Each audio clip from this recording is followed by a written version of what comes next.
This is the Erin Cruz Show. Politics for the people and by the people. With your host, Erin Cruz.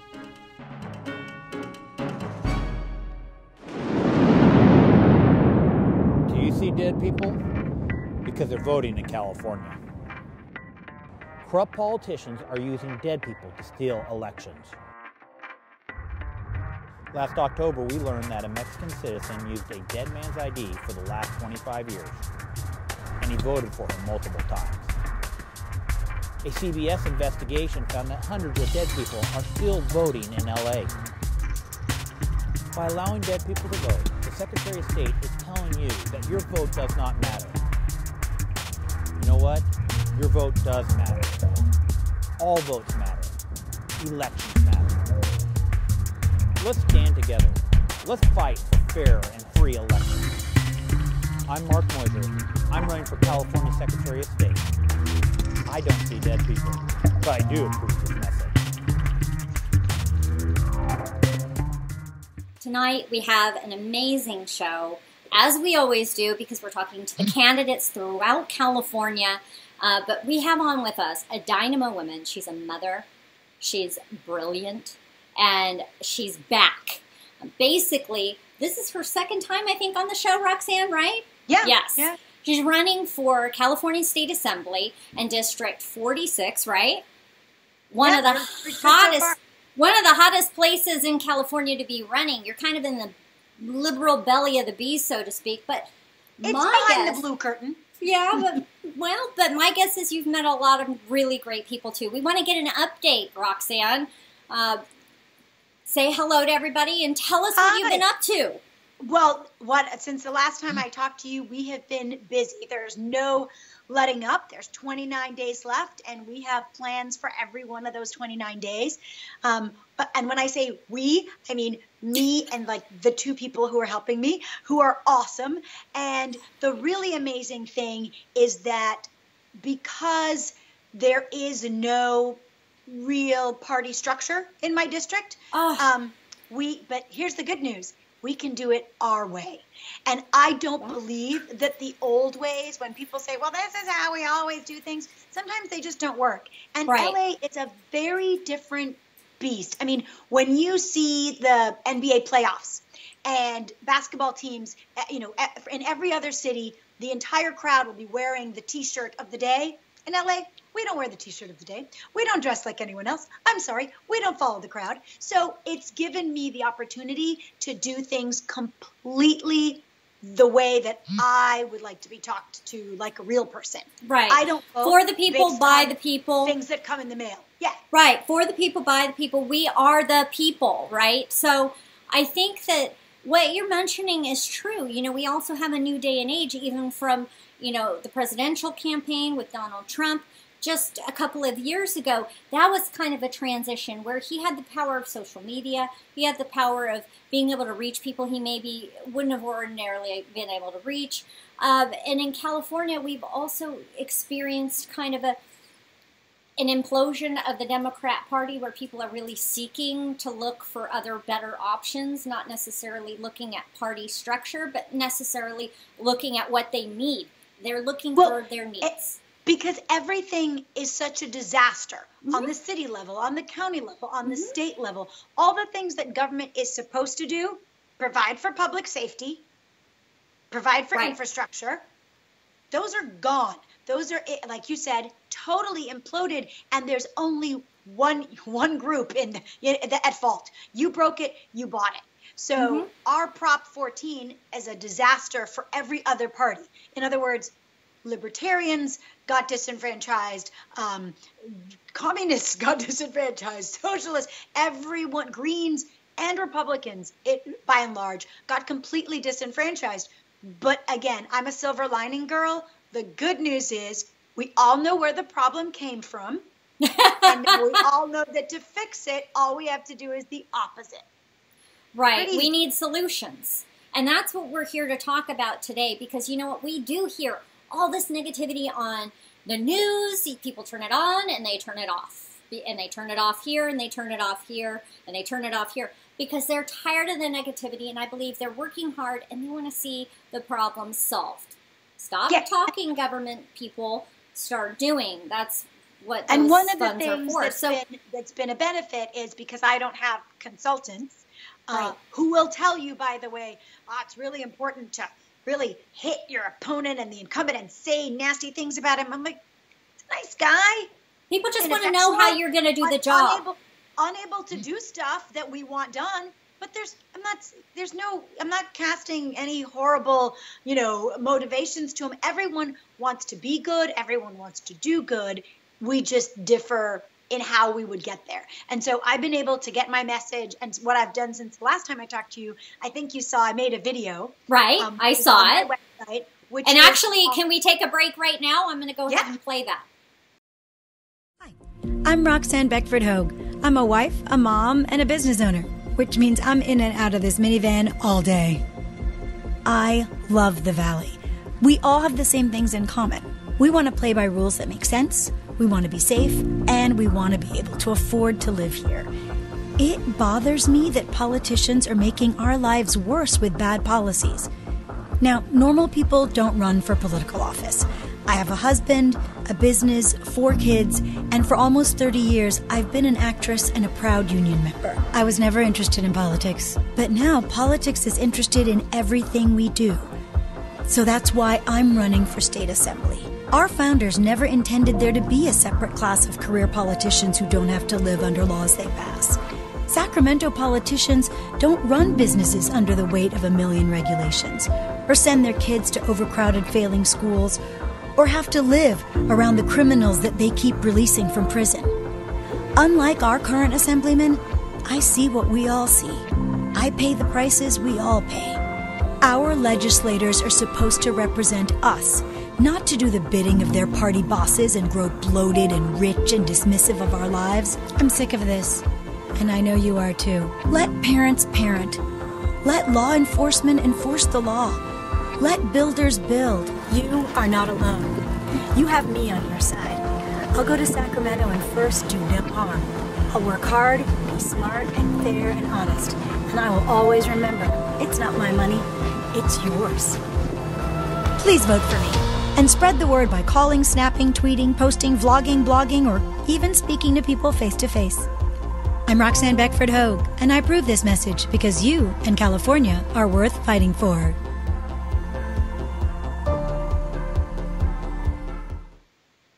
We're back. So that was awesome. You know what? I'm going to tell you, you have been busy. You've been really busy. So, I mean, what was that all about? I mean, your video, what inspired you to put that together and do it? Well, because first and foremost, I'm a storyteller. That's what I've done for a living. For 30 years, I've been an actor. So you're part of an ensemble telling a story. Right. And the important thing when you're not an incumbent in any race, and this has nothing to do with party affiliation, how do you tell your story? And I'm definitely not a career politician, but I gathered my son. You're a mom.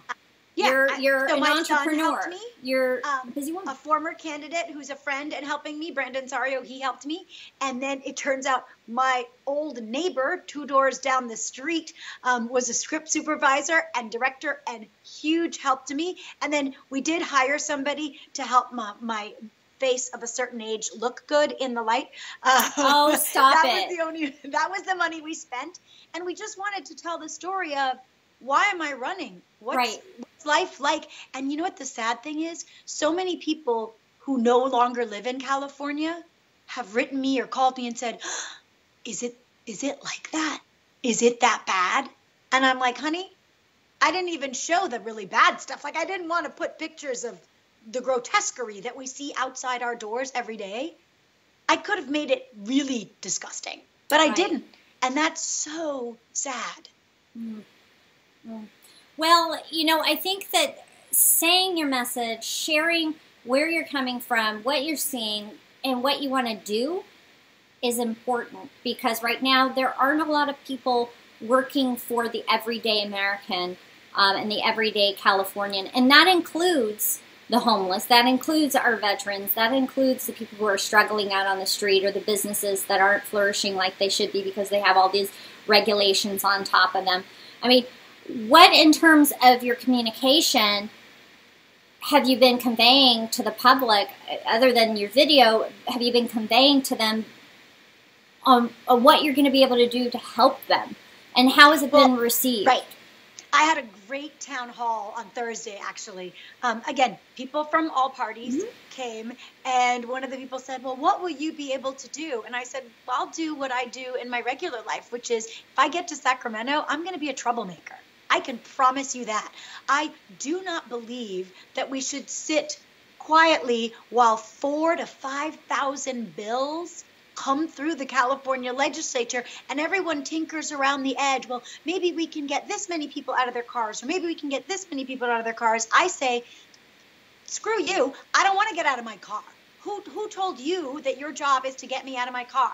No thanks. We're a frontier state. Cars equal freedom, and we are going to continue to have that freedom, and let's work for that in California. Well, you know, it's interesting you brought up the freedom of having your own car and not being taxed to death for having that car, using that car, and wanting to do what you want, where you want, go where you want, all of that. I was looking at the transportation funding for California yesterday, and it's interesting that they were perplexed in their report.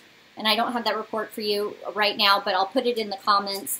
I'm going to tell you, they were perplexed in their report as to why more people would be using their own cars, especially with all of this, you know, great with BART, with the transit systems. You know, maybe it's people can't afford the cars or can't afford public transportation. Oh, you know what? No, they came up with a really great idea. The reason why more people are using cars is because now undocumented immigrants can have driver's licenses and drive. Well, and by the way, that was an interesting perspective. Right? I mean, and I don't say undocumented immigrants. I say illegal aliens. Illegal aliens. But guess what, Erin? Public transportation is a great part of, you know, one from menu A, one from menu B, one from menu C. It's all of the above solution to transportation. And people who cannot drive, and again, LA especially is a geographically enormous area, as is California. And I have heard myriad times in the last few debates I've done about props, and I'm working with the Yes on Prop 6 people, and the opponents keep saying, well, you know, we're going to add these trains that get people from point A to point B. And I'm like, dude, I'd also like to go to points C through Z. So don't tell me that you're going to spend couple $1 billion getting people from A to B. There's a whole world out there that I want to get to. And so yes, it's true. Illegal aliens went, great, driver's licenses. Why would we use public transportation? But I don't think it's necessarily that. I don't believe that the drivers have increased because of illegal. But it was the mentality behind it. Public transportation became just basically moving mental hospitals because the Sacramento legislature has released criminals and decriminalized all these felonies. So where are they hanging out? Do you want to spend any time on BART? They keep hiding the videos of the people absolutely beating riders to hell and robbing them, but it's happening. We all know it's happening. You don't get on public transportation unless you absolutely have to. The other thing they keep wanting to sell us, so not cars, the Lime scooters, the electric scooters that are littering Santa Monica. I don't know if you've seen. And it's not just Santa Monica. Yeah. Do you have the bikes there as well? They've been really concentrating on the scooters for some reason here where I am. Because I know in San Diego County they have both. As a 50-year-old mother of 4, how am I going to throw my kids onto a scooter to get them to their doctor's appointments? Not sure. But it's this, all of it comes from a conceit of central planning, which didn't work so well in the Soviet Union, hasn't worked anywhere else it's been tried, but by golly, they're going to do it this time. They think that they know better than you and I where we'd like to go and when we'd like to go there. And how you would like to spend your money, and they won't ask you first. They'll actually, as we've seen with the gas tax, Prop 6, why we're repealing it is they decided they were going to take your money and then decide how they were going to spend it. Absolutely. And now Absolutely. we have to take our money back because we've decided that, no, maybe they need to manage their own funding better first. By the way, and take a look at the issues that are at hand. When we repeal Prop 6, when we repeal Prop 6, we'll just be going back to the second highest gas taxes in the nation. It's not like we're going to remove the large chunk. We're just taking it down a notch.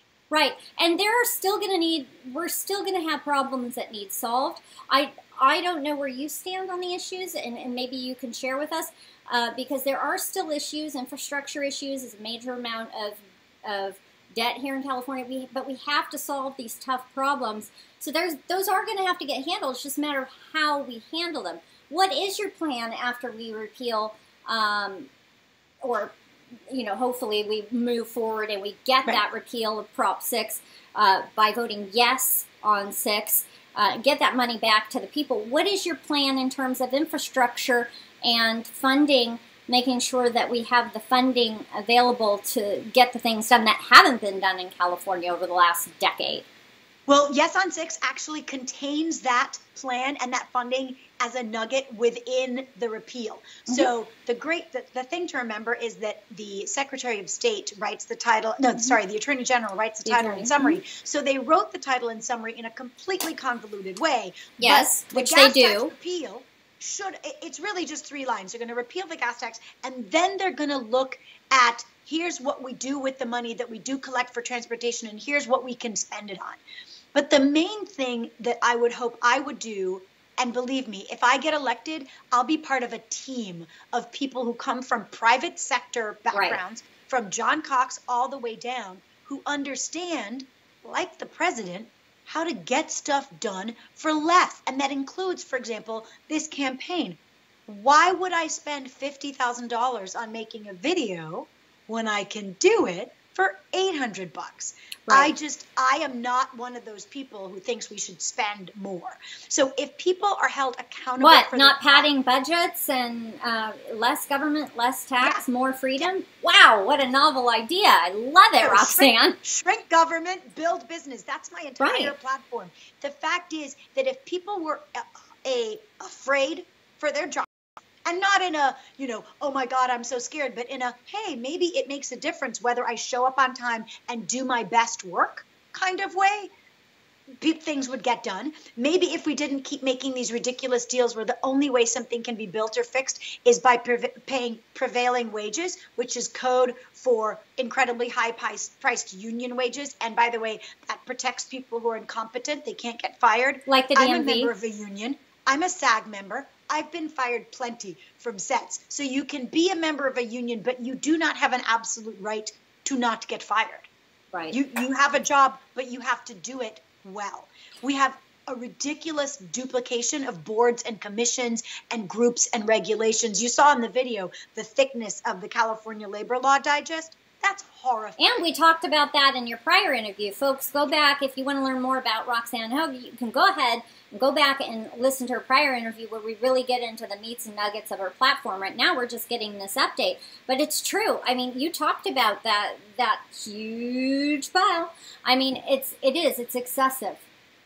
It really is. I mean, if you are thinking of starting a business in the state of California, your shrink should probably do a little evaluation of you, because it's insane what you have to come up against. Right.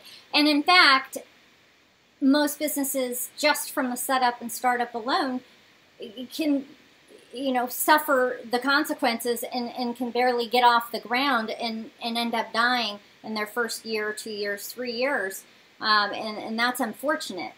And California has one of the most expensive annual, what is it, $800 for LLC here? I mean, it's insane. Everything. It's insane. Yeah. It's really insane, and that's just to have it, right? Yeah. Just to have it.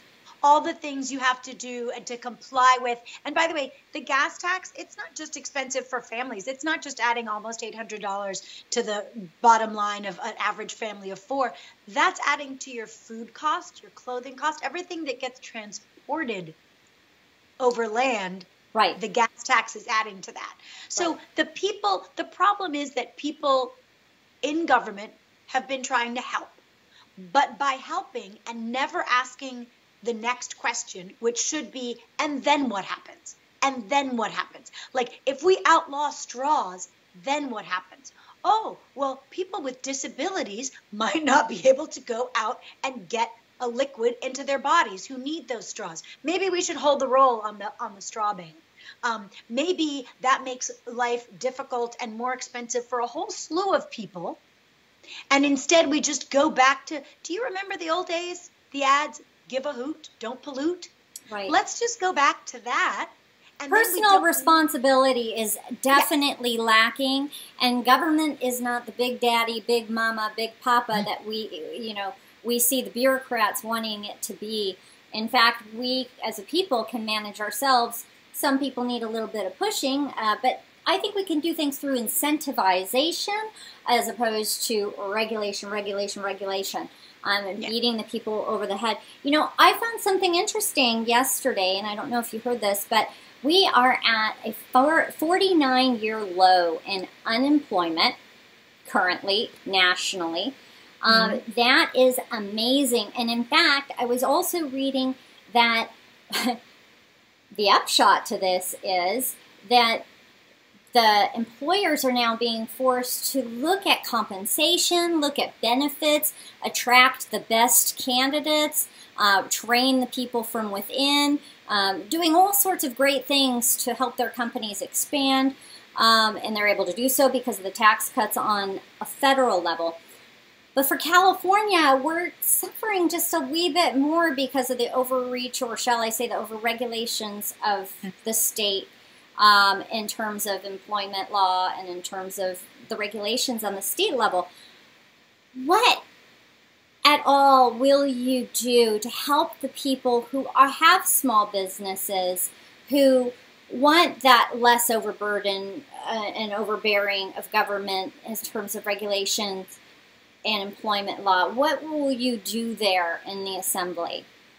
Well, as a small business owner myself, my husband and I have had a small business for 21 years. And we've, sadly, part of the reason we kept it small was because we aren't lawyers. We couldn't deal with the myriad rules and regulations that come with hiring people. So there was a time when we hired people and then we went, oh gosh, actually hiring people costs us more. You know, we'll just do it ourselves and keep it tiny. But I think that what was tried on a federal level has been great. The cut to for everyone idea, I think rolling back the PAGA law, the Private Attorney General Act, that allowed any attorney in the state of California to file a class action lawsuit against an employer is just absolute insanity. That's got to go. And I think we ought to enjoy those federal tax cuts. And the only way to do that is to take California's top marginal rate down to the threshold established by that law that was passed. In other words, people keep saying, oh, well, maybe we can make California a charity for a charity case, but maybe we can make California a charity. Governor Brown just vetoed that. So people can pay extra taxes, but it won't. Hey, how about we don't have a tax rate above 10%? There's no need to go above 10%. We do not have a revenue problem. We have a spending problem, a huge spending problem. And a regulation problem, because that's a pre-tax, if you will. Yes. I mean, before you even get to anything, the regulations are already costing us money.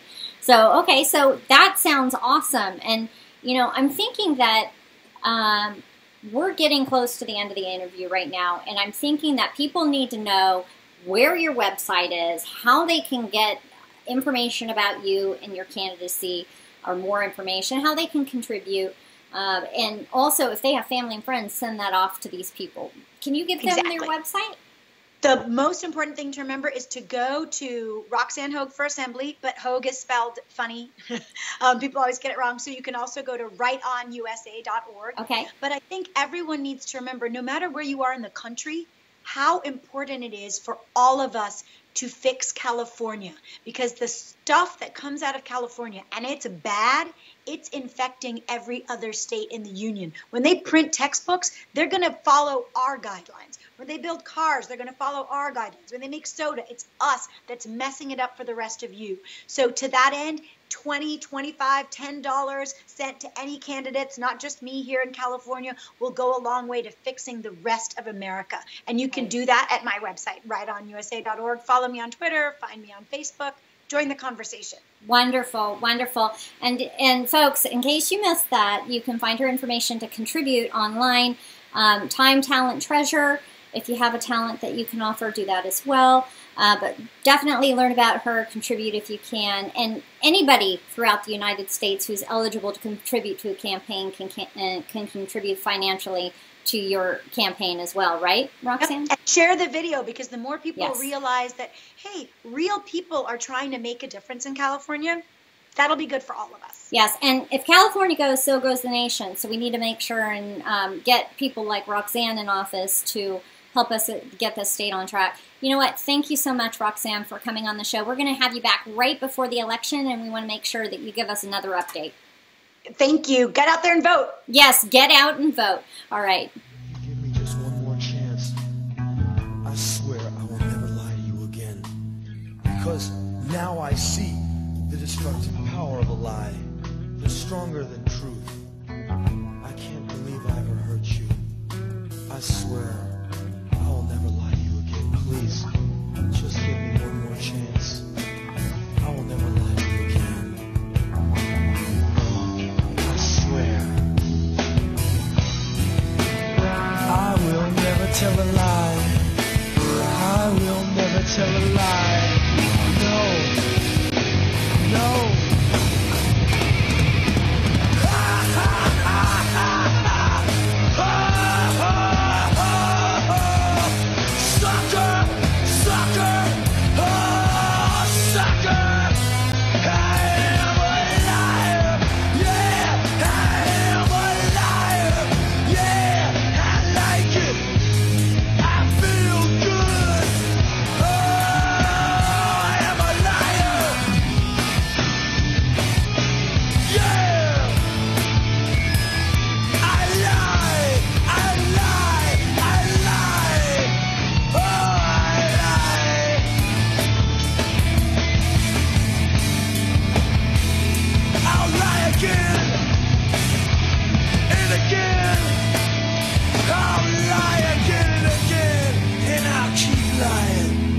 I promise.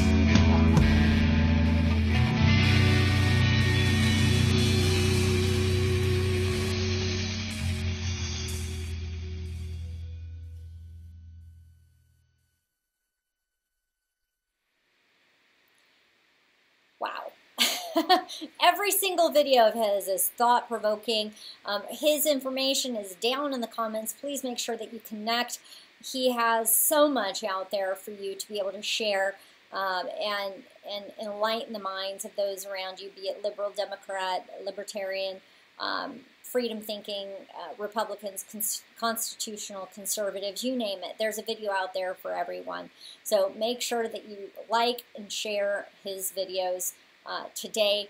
Again, the link is down below. So on to our next guest.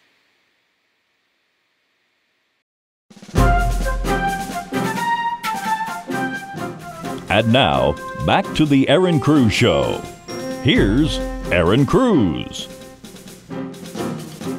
We have on with us right now Konstantinos RODITIS. He is running for California Controller Office. I mean, he's feet to the pavement, out the door, really working the state, talking to the people, letting them know about his platform, and he's also helping to get out information on repeal the gas tax with Carl DeMaio. My understanding is there's a bus tour coming up, and you guys are busy, right?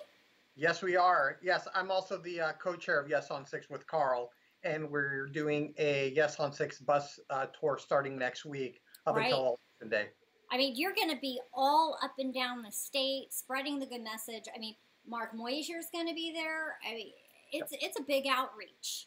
It's a big outreach to really inform people what's going on, because the media is not telling our side of the story. For instance, I think it was on the 3rd of October, Mayor Eric Garcetti from Los Angeles was having a press conference on the No on 6 campaign. And so I was there and afterwards to talk to media outlets, for instance. And one of the media outlets, for instance, was of the mainstream media was NBC. Now, NBC went ahead and did an interview with me afterwards, taking our position. At 4 p.m. when they ran it, they left me completely out of it, and they just had the no on 6 position. Then we called them up, our media team from Yes on 6, and saying, what are you doing about not putting, Mr. RODITIS on there to give the other perspective and just giving one side of the story? And they said they're going to go ahead and pull the story. But at 5 o'clock, they went ahead and ran it again and happened to leave me out. They did find a volunteer or somebody that was there for the Yes on 6 with a shirt just saying how expensive it was, but not anything of my points. I completely refuted everything the mayor said, and they just left that out. So there is a complete bias of what's going on. I was supposed to interview with ABC as well, and they canceled at the last minute. Right. Well, that's unfortunate because the media has such a responsibility to the people. I understand they were interviewing a mayor, but they were also interviewing a mayor on the position and what this proposition is. And being what they are, the media, Liberty's teeth, if you will, they should be reporting all sides, facts, not propaganda. Exactly, and that's what's our side. They're playing complete sides on that. And not that the volunteer was bad or anything of that sort. He's a man, but when you have the candidate for California State Controller who happens to be the co-chair of Yes on 6, and I was there refuting the No on 6 press conference, you would assume they would put me on there. But they have their own agenda. And well, I think we've seen this over and over and over again where they're taking information, bias, little bits, pieces, candies to hand out to the kids, as opposed to getting the information right from the horse's mouth, facts, information, data, right? Yes. And that's just, it's unfortunate, but we can't focus on that. What we have to focus on is recognize that there's a problem. How do we solve it? One of the ways that we can solve it is supporting you and helping you get out to the people and share the message, the other side, and reach them and provide them good information, not just about your campaign, but about repealing the gas tax. Because, and I know we're talking to you as a candidate, but since we're talking about the gas tax, I do want to ask you a question because I've had several interviews this evening and candidates who've come on the show, and since you are the co-chair, I'd like to hear it from you. I understand that it's not just about Yes on 6. Yes, we want to repeal the gas tax, put that money back in our pockets, but there's also another thing within that Yes on 6 bill that's going to go ahead and help the people as well. It's going to provide accountability, right? Correct. Yeah, so besides Yes on 6, repealing SB 1, which was the car and gas tax increase, now it also requires, because it is a constitutional amendment, and that's why it's a yes. Some people are thinking it should be no, but it's a constitutional amendment because from now on, any future gas tax increases must go towards the people, and the people have to vote for those to go ahead and approve them because part of SB 1 is there's automatic increases pretty much every year because it's based on the consumer price index. Right, so because there's going to be almost another 12, what is it, 12 cents that's going to be added to? Yeah, I mean, it's crazy. It's crazy. Yeah. So it kind of depends onto it exactly because it's based on the consumer price index. Right. And so they're just going to be automatically setting that up and moving it up continually. So it's a time to go ahead and stop that and then, make sure there's accountability. If they're using our money, let's make sure they're using it efficiently, effectively, and actually going towards the roads. And they're already stealing from it. The Orange County Register recently reported that $875.7 million of SB 1 money has already been awarded to be diverted towards rail, which is consistent with their plan of high-speed rail in Southern California with Metrolink. Which, by the way, won't be done until almost 2030. Yeah, it's supposed to be 2033, and that is only well, their transportation documents say, I think it is 2029. But no, so it's 2033 is the latest update that onto it, and the only way they can reach that marker is instead of spending $3.1 million a day, they have to have a 900% increase to $27 million a day of construction within at least the next 4 years, and they've already said that's not plausible, probably to do that anyways. So it's going to be past that. I would probably say it's never going to be built because they. But they're already diverting the funds. That's the Yes, point. yeah. They're already spending. I mean, you give them a penny, it's gone before it hits their pocketbook, right?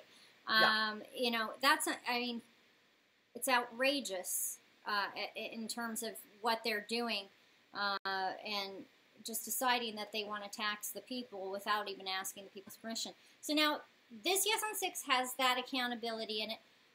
What can the taxpayers expect if the repeal goes through, shall I say when the repeal goes through, in terms of solutions? I mean, the accountability you just talked about, but does that really transfer into money in their pockets? Well, it will transfer money into their pockets because it'll be an immediate effect once it passes. Obviously, it needs to be certified. Once it's certified, that money is going to be basically removed from the gas pump area, at least at 12 cents per gallon. And then also starting December 1st, we're going to be gathering signatures for another ballot measure because you couldn't put everything obviously all in one because of constitutional amendment. Right. And at that point, we're going to make sure that 100% of the gas tax is going towards road repairs. Currently, right now, it's on a good year, about 20% of the gas tax goes towards road repair. And so we want to put some additional accountabilities in there that's going to, use our dollars efficiently, effectively. Because right now, California spends up to 470% more to maintain a mile of road than other states. And that's according to the Reason Foundation annual study. Well, you know, I was looking at the transportation documents, and they talk about all the heavy trucks and the amount of trade we do within California, even sending trucks from California to other states, and why we have so much need for revenue. There are ways, because this is a concern, and I know we're not really focusing on the controller side of the interview right now, but I do have you railed down right here, right in front of us, and I want to ask you, there are some ways to cover the costs of the current repairs that they're saying, oh, there's no way we can fund it. There's a surplus, right? Well, yes and no. There is a surplus if you use their accounting practices, especially onto the pensions, because we're using false numbers on what we should be contributing to pensions, which even our outside consultants say are false. So if we're using Stanford's number, we're really about $900 billion in unfunded pension liability, not including the medical. And so we should be contributing billions of dollars more. So really we're in the hole. But if you go ahead and mix the numbers up, that'd be true. Now, if you want to use their fake numbers and say, yes, we have about $8.5 billion in surplus, that should be used towards the roads. But even that, you don't need to. Right. I mean, it's a money grab. From the last 8 years, when Jerry Brown took office, we're looking at about a budget of $86 billion.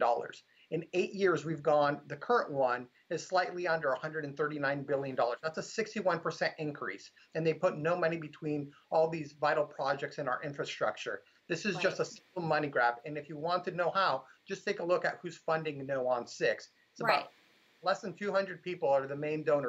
And the average contribution is $250,000. There's people, unions or big businesses that are giving $1 million a piece towards this. And then you look at our contributions, and our average is they have a lot to lose if this goes through, so to speak.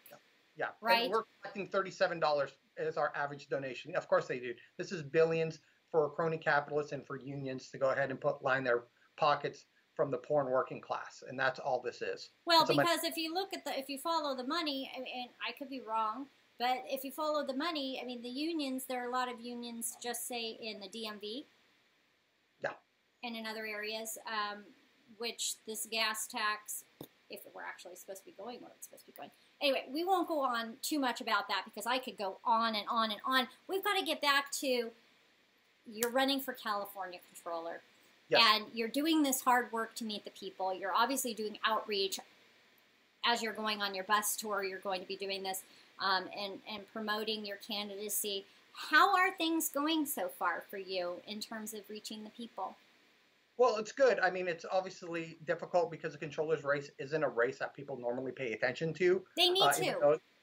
Even though it's fundamentally important, it's probably one of the most important, you could say governor and controller are really in the two senses, the most influential and powerful ones, the controller is the one who, has the checkbook, who signs all the checks, has independent audit authority, can hold payments when things are unlawful. They're the chief taxpayer watchdog. And so really part of the message... We talked about that. We talked about that on your last interview. For those of you that are just catching this update, KONSTANTINOS, RODITIS, he was here with us before. You can go and look at his website, which is going to be below. You can also check out his previous interview where he talks about what the controller does, the functions, and the importance of this particular race for Californians especially. Because you do play a watchdog position. Yes, it's a watchdog position. So the first thing that when we go out and I'm talking to voters and getting the message out is telling them what the office does and why it's important. And once that really is kind of the first step into the message, and once they realize how important the seat is, and then I tell them what would it look different between me and the incumbent controller, they get very excited and enthusiastic about. And what is that? Tell us. Well, for instance, one of the things is defunding of the high-speed rail. So the controller has the ability to hold payments when something doesn't comply with state law. It's part of their duties. That's why we have an elected controller instead of how some states have an appointed controller. So if we look at Prop 1A, which was the authorizing agent, you just have to look at just three simple things that were part of the high-speed rail. One, it actually had to be high-speed, funny enough. And right now, about 1/3 of the track will have speed restrictions. Large sections of the track will be only up to 110 miles an hour from 220 miles an hour. Also, Prop 1A required that there would be no ongoing subsidies once the train was built. We're looking at least $100 million, and I think that's very conservative, of taxpayer subsidies yearly to run this. And then also, the funding parameters had to be state, federal, and private investment. Federal government has stopped giving money, and the private government has, the private sector has never given money. And even the Los Angeles Times recently reported, state funds aren't even adequate. Federal funds are no guarantee, and private funds are non-existent. So because it doesn't comply with Prop 1A, I will withhold funds on the high-speed rail until it complies. And I don't believe repeat that again. Because, say that again. Just I want to hear that loud and clear. I want people to hear that loud and clear. As a controller. Yes, as controller, because the high-speed rail does not comply with the authorizing agent, which was approved by the voters in 2008, Prop 1A. On day one, I will get to hold funding on the high-speed rail and basically cancel the project because it doesn't comply with the state law, and that's within the power and scope of the controller's office. So I'll get to save taxpayers about $100 billion on day one, which is a very important thing to do, and I think people will love me for it.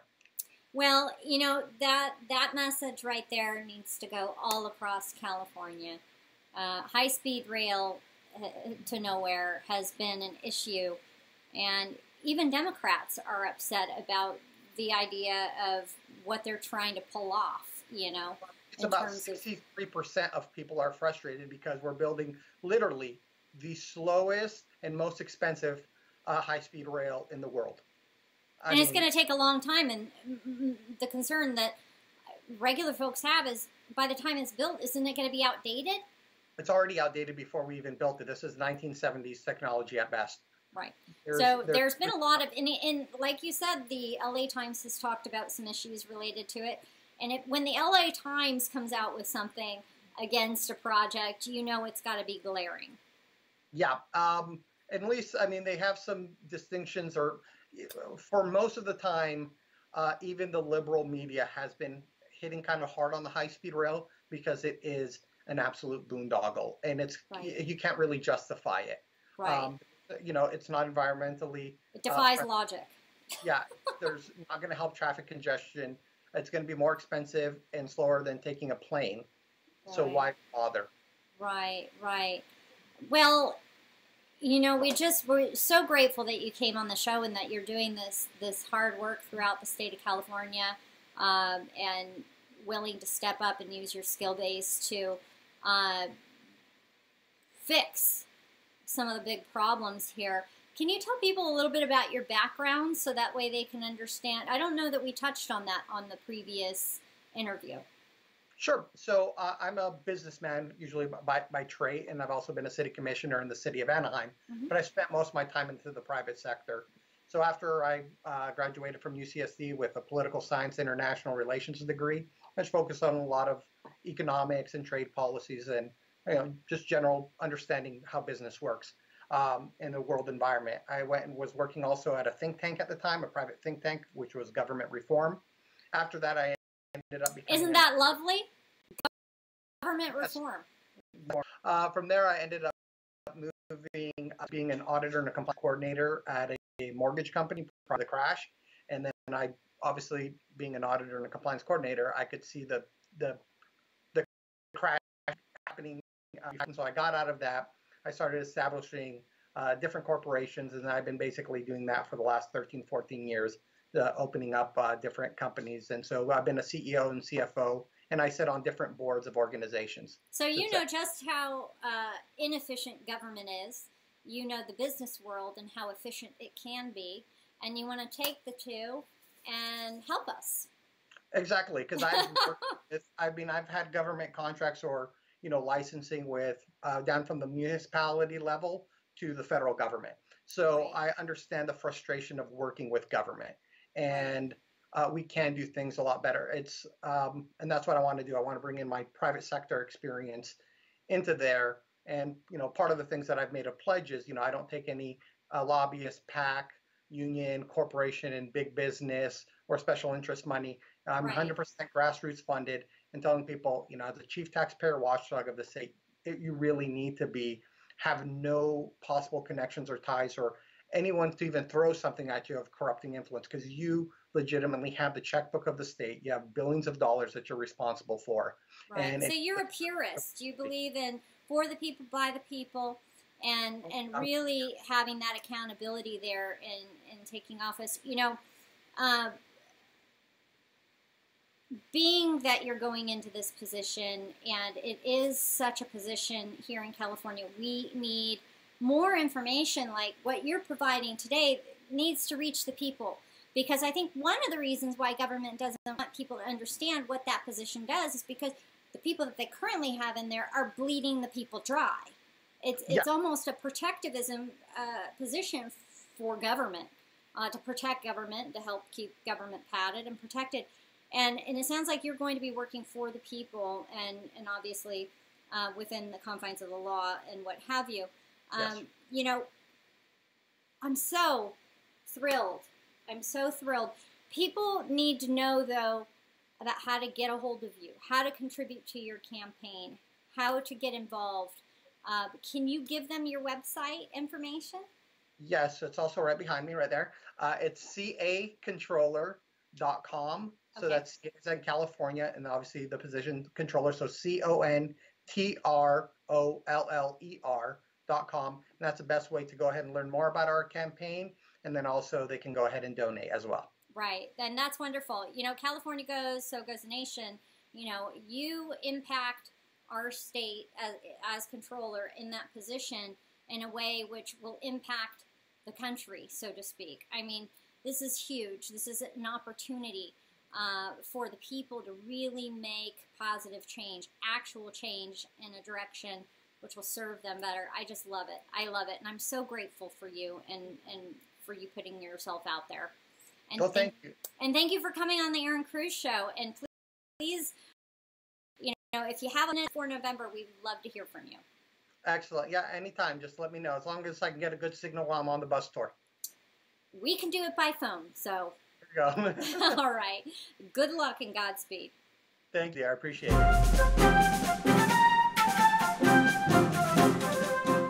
We will return to the Erin Cruz Show in just a moment. Primary training is the training for people who go out on election day and observe the polling places. And that also, those people can go out to the places that set up early voting, like Orange County, for example, set up early voting pop-up centers. And so our observation would be the same there. So during the month of October, we hold trainings in as many counties as we've got teams. And people, we put on our website, we put the training schedule. So if you don't have a contact within your own county, you go to our website and we have a neat little map there. You can click on your own county and you will get the schedule of when and where trainings are in your area. Then all you have to do is RSVP and show up. Those trainings have traditionally been 4 hours long because there is so much information that we try to give. But we are now trying to streamline them a little bit. So the ones for November will not be that long, but they will be just as thorough. And then once you have trained, you're good for the election season, and then the person involved with training you will help you to know where to go. They will get your information and your requests. You know, where would you like to go? What area would you like to stay in? Where would you like to observe? And then we will make sure that we coordinate that with you. You'll be given a hotline number to call when you're out there on election day, and that's all there is to it. You can go by yourself. You can request a partner. You can go for 30 minutes, or you can go for 13 hours. It's completely up to you. And then the second training that we have is the one that I mentioned before, the 1 hour online training that will give you the idea of what to look for, how to evaluate it, and what to do when you see something you're concerned about in watching the ballot processing. And so for that, you would contact us directly through our website and let us know that that's the training you're interested in. We will get back to you and connect you up with that. And now, back to the Erin Cruz Show. Here's Erin Cruz. We are on right now. We have on the show Burton Brink. He's running for California State Assembly, District 49. He is also in the belly of the beast. I just had Roxanne Hogue on with us. I mean, amazing woman, amazing woman. You know her, Burton. Yep. But, you know, you both are working so hard in areas which the people haven't been represented for a very long time, and you're in LA County, right? Yes, that's correct. And you have somewhat of an uphill battle, but I'm hearing that it's getting a lot warmer towards Republicans these days. How is the campaign then going for you? Oh, it's been going great. We've been having a lot of public appearances. We've been walking. We've been calling people. We have been just about anywhere and everywhere in our district, making sure that people know our name. We've got big signs that are out. Our yard signs are out. Mm-hmm. Our signs are in big locations that people can see. We're trying to make sure people know that they actually have a choice this time in the 49th district for somebody to run and represent them, because like you said, we have not had that representation for years. For everyone, because, you know, oftentimes it's you are a Republican, you have a value system, right? And you're but the Democrat Party doesn't care about anything. They don't even care about the people. It's agenda. They don't look at the needs. Right. They don't look at the big picture and do what's right for the people of California, U.S. citizens who need help. And I know you. We've talked before. Folks, check out his other interview. Look online on his website. It's going to be below. Learn about Burton Brink. You have a strong background. But biggest thing is, first, before we go on, I want you to tell people what area the 49th district covers. Sure. Thank you. Because that's part of it. People need to know where you're at. Who can Absolutely. Thank you so much. So the 49th district covers the cities of Arcadia, Alhambra, San Gabriel, San Marino, Monterey Park, Rosemead, Temple City, El Monte, South El Monte, and Montebello. We cover about 405,000 residents in the San Gabriel Valley. It's a lot of people to reach. But I think the biggest thing is the people there need to know that you're running, and they need to know that they have that option. You know, you worked for LAPD, right? No. Los Angeles County Sheriff's Department. Oh, correct me. Thank you. I stand corrected. Yes, LA County Sheriff's Department. I apologize. No problem. In any case, you worked for law enforcement and within law enforcement for some years, right? I mean, yes. You're 29 years with the Sheriff's Department. Yep. You have a public servant's heart. Yes. Since I was 14 years old is actually when I started my public servant thing as a police explorer, and then went to Monterey Park and then became the Sheriff's Department. That is amazing. That is amazing. And you wanted to do that to help the people. to keep them safe. Yes. Yes, I did. And now you're wanting to do that from yet another angle. Yes, because I can't be a cop anymore, and so because of that, with my injuries and everything, I said, well, what else can I do to help people and to do the right thing? And Sacramento was really upsetting me with what was going on. The person that's representing the 49th district doesn't, like we have talked about, does not care about the district. I mean, people are asking him questions on his social media, and they go unanswered, ignored. I have some Chinese people that are Democrats in the area that have contacted me, and they said, he does not represent us. He does not talk to us. He pushes us away. He throws us out of his office, and you aren't doing that. You're actually talking to us, and it doesn't matter if I'm a Republican, an independent, or a Democrat. Yes, I'm on the Republican ticket. Yes, I have the Republican values, but I actually care about every single person in our district, and I care about every single person in the state of California. And a lot of people, say, oh, you're not in my district. Well, you do realize that when I'm voting and I'm in Sacramento, my vote accounts for everything that happens in the state of California. So in essence, yeah, I might not represent you in my district, but what I do in Sacramento does affect you no matter where you are in the state of California. So I think a lot of people need to pay attention to that as well, of who else is running it, how we can support these candidates that are representing the people of California, right, to make sure we have that representation throughout the state of California. Right, absolutely. And you bring up a very good point. I'm not in your area. I can't vote for you. But you will be making that vote and that decision up in Sacramento. And what you do vote for impacts my life. It's the same on a federal level. People, this is a state position, yes. But when you're up there in Sacramento doing the hard work that the current people aren't doing to represent Californians, and legislation gets put through and those decisions get made here in the state, what goes on in California impacts the nation. Absolutely. Whatever happens here happens in the rest of the country. It always starts here. And that's what's so crazy, because all the left thinking that comes down to our laws and what is happening in Sacramento, our taxes, is going to affect the rest of the country. And that brings up the gas tax. That brings up right to the gas tax. I saw the other day, I'll let you talk on this because I want to hear what you have to say and where you stand on the gas tax and where we're going forward. But I saw on the road, I was coming up the grade, I drive a lot, I have a lot of events that I'm helping campaign for people, and I see this big gas rig, right? And he's got plastered to the back of his gas rig, too big, yes on 6 to repeal the gas tax. They're huge, they're yellow, they're bright, and they're right there, right on the back of the truck. And you know what else it said? It said, what I'm doing is going to cost you more because it's going to be, I forget, I should have taken a picture, but I was driving, I can't. So I took a mental picture. It basically said that higher gas cost, higher taxes in California, all of that is going to make all of the costs rise for everything. Everything. Every single thing. Our food, clothes, clothing, everything. Anything we're shipping out of state. Anything that's being shipped is going to affect the costs. Absolutely. So where do I stand on 6? I've hosted a number of events of Yes on 6 with Carl DeMille. Yes. I'm actually on October 19th here in the city of Arcadia. We are doing a free boba. Okay.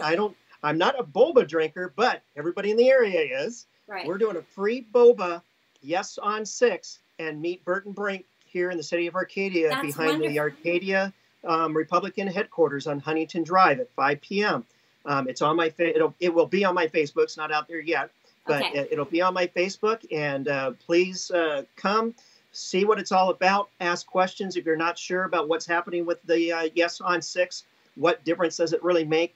I mean, I don't know about you, but basically $800 a month. That's a lot of Christmas presents, and that's what's happening. And people forget that if this continues on, if we don't get this repealed in November, it will be going up another 12 cents a gallon this year, because that's what this gas tax does. It goes up every single year. It does not add any roads. It does not add any lanes. to our current situation. And they're saying... And folks, by the way, I'm going to go ahead and put the transportation information in the comments here for you. You need to take a look at this because the facts are facts. It's not talking points. It's not, we're not trying to ruse you to say vote yes on 6. The deal is this. In January of 2018, we had over $100 billion in infrastructure needs. Yes on 6 only will help $52 billion over 10 years, okay? 10 years, and it doesn't go to solve the problems that we currently have. There's other ways that we can get the money for this information that I'm going to be providing to you. And Burton, you know, thank you for doing these activities with Carl DeMaio and reaching and spreading the message, because there are ways to solve our problems without taxing people. Absolutely. You know, we have been taxed so many times on our gas. If I remember right, we have 3 previous gas taxes that are already in place that we have been paying for many, many, many, many years. We have the highest taxes in the nation. The highest taxes in the nation. And what did they do with that tax money? They put it into the general fund, and it's gone to the bullet train, and it's gone to everything else but fixing and repairing our roads and our infrastructure. And if you look at the commercials for the no on 6, they're talking about it's going to hurt public safety and everything else. They are doing the scare tactics. They are making it to where it sounds like, well, oh my God, if that happens, you know, if we're yes on 6, everything's going to go down. No, the government has the obligation and the responsibility to make sure our roads are safe, our infrastructure is safe. They have the money to do it. They put it somewhere else. Stop taking that money and use it now. Yes, and we have enough surplus. Like I said, in this piece that I'm going to provide, this is a transportation information piece. It talks about the costs for CHP and some other things that they're scare tacting people using for scare tactics for people. Absolutely. There's more than enough surplus and other ways we can cover these costs. Yes, absolutely. Without mass taxation. So, absolutely. You know, but informing people and you meeting with the people is a great way to start getting that communication through. And then also these types of conversations we're having right now. I mean, what are some of the plans that you have set forth in terms of your campaign to be able to meet the needs of the people in terms of revenues? Because right now I see that the DMV is being looked at. Where are all these funds going? You know, we need to come up with this missing money somewhere, right? People are like, where are you going to get the money from? And I'm thinking, where are we spending the money at that we have right now? Yeah, so we're spending $4 million on a bullet train. It's not going to ever happen, and it goes to nowhere. And it does not help the entire state of California. It only helps a very small percentage of California. So where does this money come from? Well, that's easy. You stop spending it on your pet projects. You stop using it for the bullet train. You stop using it for subsidizing public transportation. I mean, 70% of this gas tax goes to public transportation. They need to tighten their belts. Everybody needs to work within their budget, and they're not. They're going, oh, we're over budget. Oh, guess what? We're going to go tax you again. This is the problem that we have. So people need to be held responsible to stay within their budgets. They got to spend thriftily, and they've got to make sure that in Sacramento, the money that's being spent, they got to know it's our money. We're not supposed to be spending money for this stuff, like they have it. We're not that part that just continue, you know, that money tree, because that's all they think we are. It's like, oh well, we'll just tax more. This is hurting the working people. This is hurting the poor in the state of California, and we need to stop this continual taxing and attack on the working and the poor in the state of California. And that's what we've got to do. We talked about the DMV. The DMV needs to be audited. I just came back from the DMV. My wife had to go get her real ID a few months ago. 7 hours at the DMV because we could not get an appointment.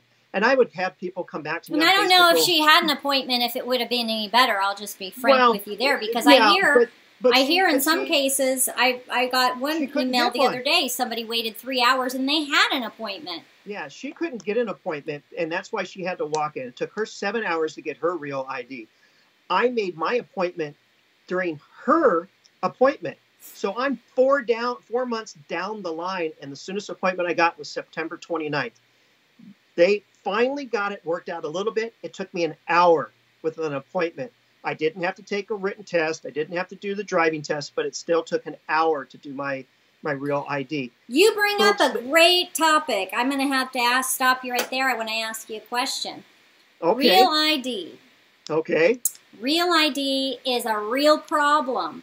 And the reason why it's a real problem, there are many reasons why it's a real problem, but one of the things I see that's very disconcerting is why we need a real ID, because California doesn't meet certain regulations currently, right?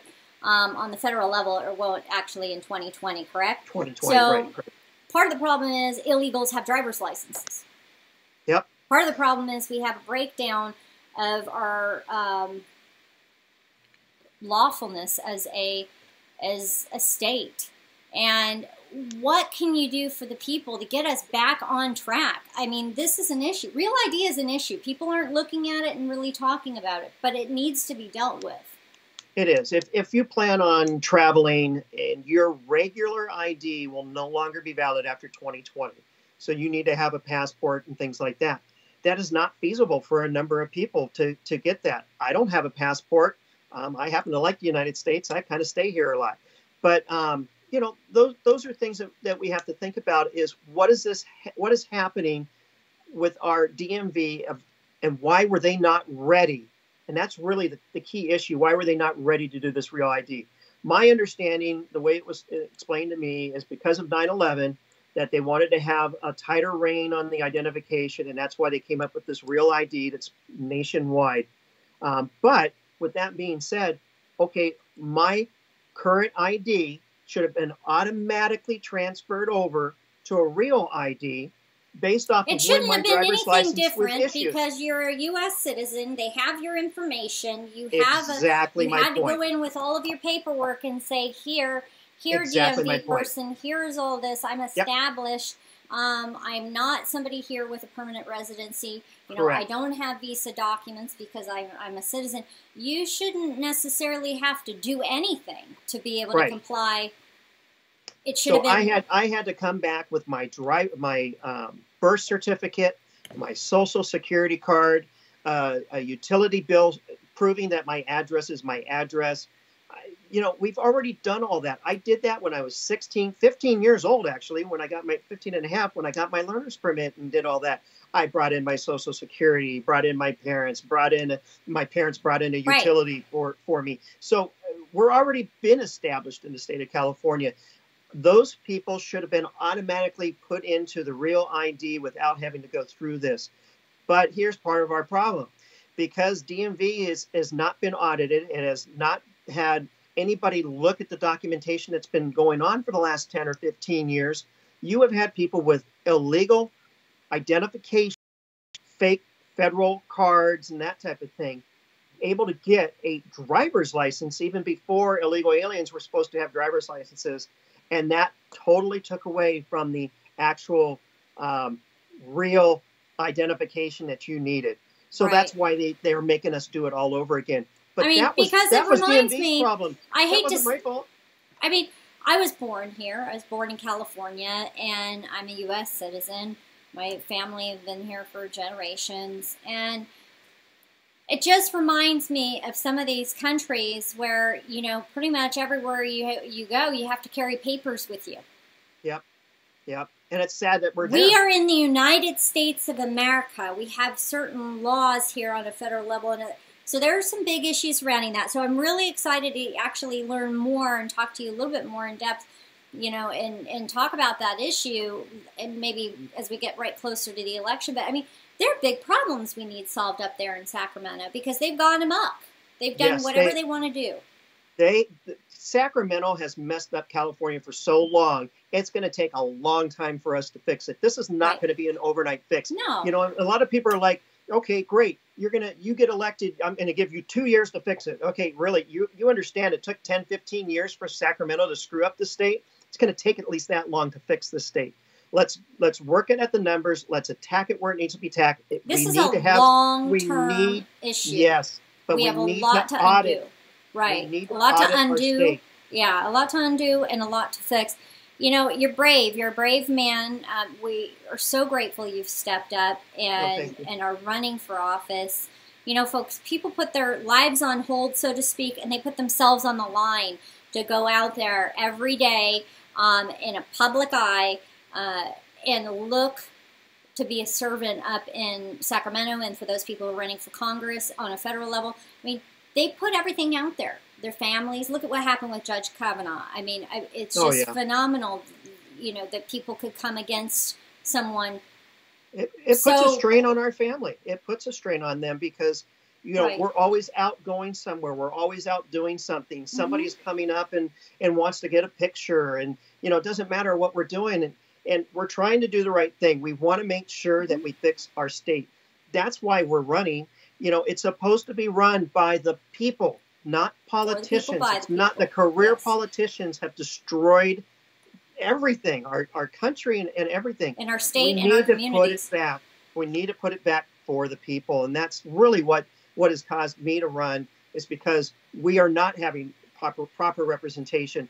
They don't care about the criminals they're letting out of jail, hurting my neighbor and hurting a child if they're a sex offender and those type of things. I mean, I've done public speaking on the human trafficking. I've done public speaking. And that's another issue we haven't talked about.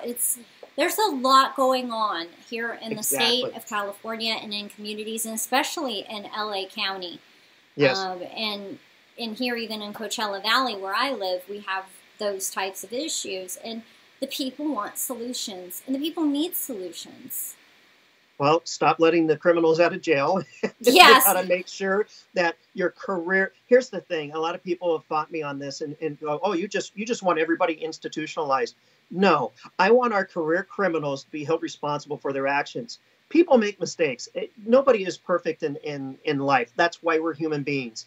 But, you know, we have our laws. You get caught. You go to court. First time offense. You're going to be out on OR. You don't need bail. You're going to have a very little time in jail, if any. You still have that little consequence for something that had happened, and they're going to help direct you to get you to what you need to do.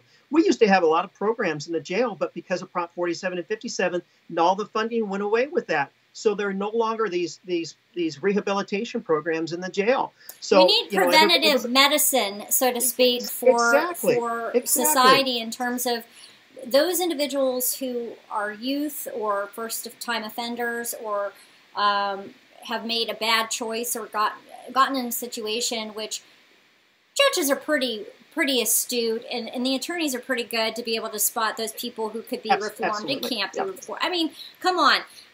There are certain offenses that are just, you know, can't be, but in any case, I believe that we can really do preventative medicine in terms of our social outreach for some of these criminals. Absolutely. And help them get to a place in society where they're productive and aren't in those at-risk groups, if you will. Now, I mean, you brought up a good point, bringing felonies down to misdemeanors. Right? Some of the things that have happened from some of these propositions. What are your solutions in those areas?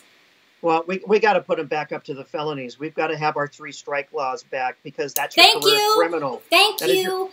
That is your career criminal that continues to violate the crime over and over and over again. That was the whole point of the 3-strike law, was to get your career criminals off the street. Like I said, people make mistakes. They make bad choices. They hang with the wrong crowd, whatever. Well, that's part of it. They hang with the wrong crowd, but it's a process. And if you have a mental health issue or drug issue, those things need to be dealt with. They aren't going to go away. Right. So what happened with all these propositions is they used to be able to have this felony actually go down to a misdemeanor before. That was part of their plea bargaining. Right. It's part of the process. Rehabilitation and everything else. But again, if it's warranting.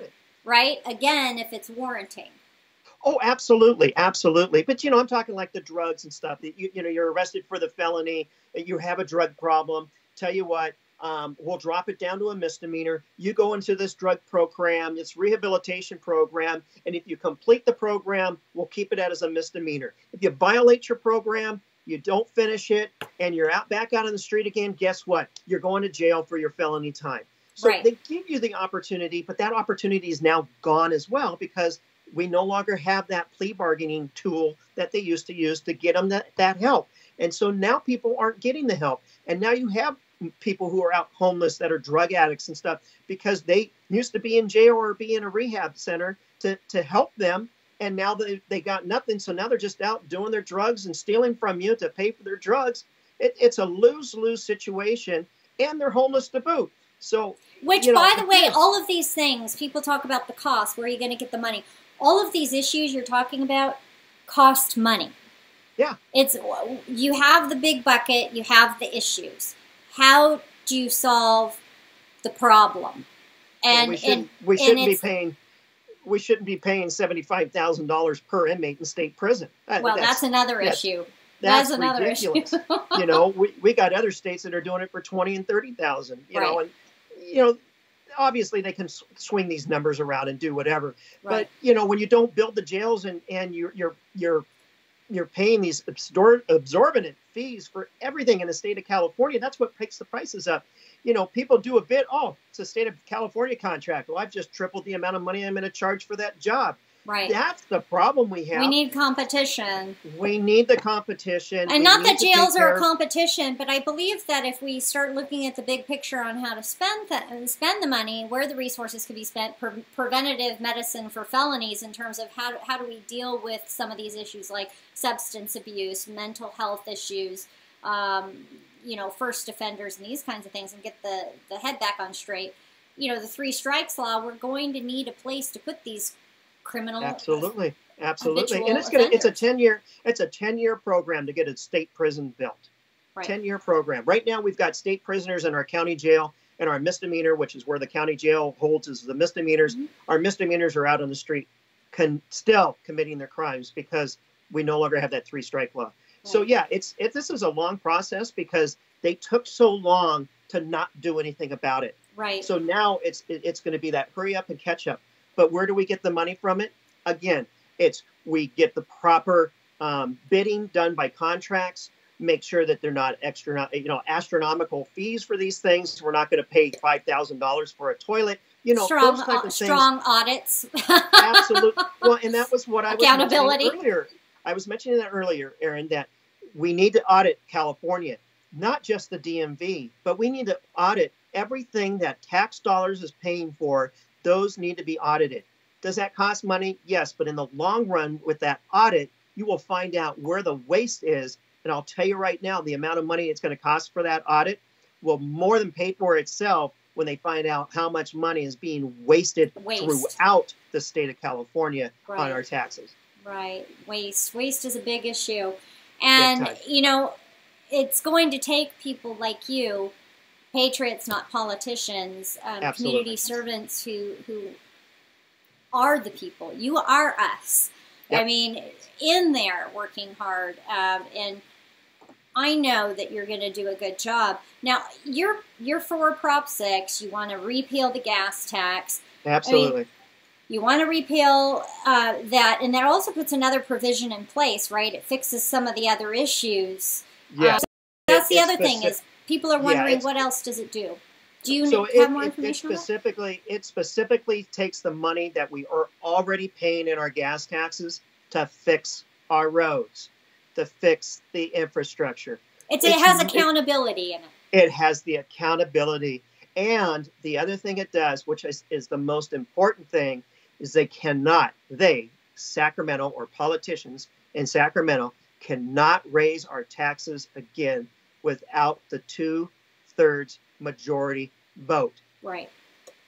Very, very important. They don't need that 50+1. They need 2/3 the majority. Right. And, you know, that's the thing is it's the politician out there who's basically saying, we want to do X, Y, and Z. We see what's best. We're going to push it through. We're not going to ask you for permission. That was the other thing is they didn't give people the opportunity and time to be able to reach them or anything. All of a sudden, we were notified by the press, and it was like, boom, boom, pass, done. Collect $800. I know my registration went up. I have a car that's some years old, and my registration went up. It's higher than my car payment. I mean, it was outrageous. It was like $300. I mean, crazy. Exactly. exactly. All my cars went up as well. Right. You know, it really hurts. I mean, they didn't ask for I'm permission. above average. I pay more. It's costing me more than $800 a year for this gas tax and the car registration fees. So, Yeah. you know, I'm paying more. I also have a diesel vehicle, so I'm paying 20 cents a gallon more as well. Wow. So- Well, you know, I'm so glad to have you back on the show, and I'm so glad that you're working for Californians and for the 49th District. Thank you. You know, if you could provide people your website information, and Sure. I want people to be able to contribute to your campaign and get involved. Absolutely, and I really appreciate that, Erin.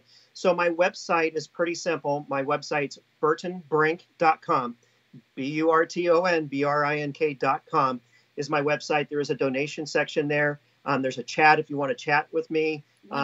You know, so there's all these different types of ways to get in touch with me. I'm on Twitter at Brink, the number 4 Assembly.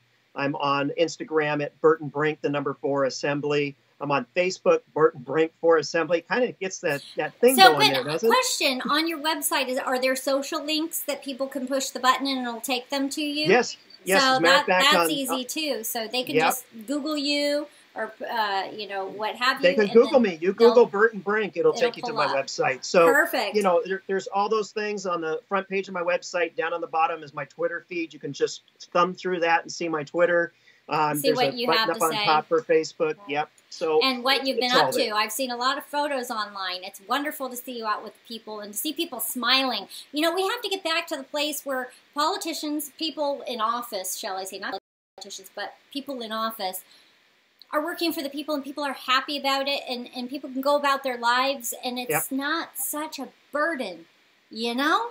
You know, it's one of those things. When I go out into the public and I'm talking to people, you know, I'm not always wearing a suit. I like my Tommy Bahama shirts. You know, that just happens to be my little trademark. But it's one of those things that I want to be approachable. When they see a person in a suit, they don't want to approach them. They see me dressed like this, they're going to come up and talk to me. That's what I want. I want them to know that I am that person who's representing them, that has no problem you coming up to me, talking to me, telling me what your issues are. And if you agree or disagree, it doesn't, I don't have a problem with that. I just want us to have that open dialogue so that we're able to talk it out and explain to you why I'm going the direction that I'm going. And that's what we need to have, because right now, there is no dialogue. There is no two-way communication. The only communication we have is the left saying, this is what we're doing, this is how it's happening, and we're telling you that's what you got to do. And you're going to have to pay for it. And you're going to have to pay for it. And I disagree Which is with just that. the crazy part about it. Well, thank you, Burton Brink, for coming on the Erin Cruz Show. And if you need anything from us, always let us know. Awesome. It's always a great pleasure to be on your show, Erin. It's always great to see you. I love the American flag in the background. That's what we're fighting for. Yes. We're fighting for the people. This is what we're here for. Thank you so much. I need a California flag back there, too. That's what I need. California Absolutely. Strong. All right. Absolutely. There you have it, folks. Burton Brink. Thank you so much, Erin. You say you want a revolution. Well, no, we can't agree to that. You seem to be filled with confusion. Well, we all know you must be a Democrat. The rest of us know that socialism sucks. That ain't no way to make a living, but open up your eyes and see the USA is free, as it should be. Don't even try to take it away, or you'll hear us say, no! You want to shred the Constitution. Well, no. We all want to change your head. That's a good thing. You tell me it's the institution. Well, no. You better free your mind instead. The rest of us know that socialism sucks. That ain't no way to make a living, but open up your eyes and see the USA is free, as it should be. Don't even try to take it away, or you'll hear us say, oh no! So why not drop your sore illusions? Do it while you can. If you want a true revolution, it's make America great again. We are America, dear. We won't be bringing Venezuela here.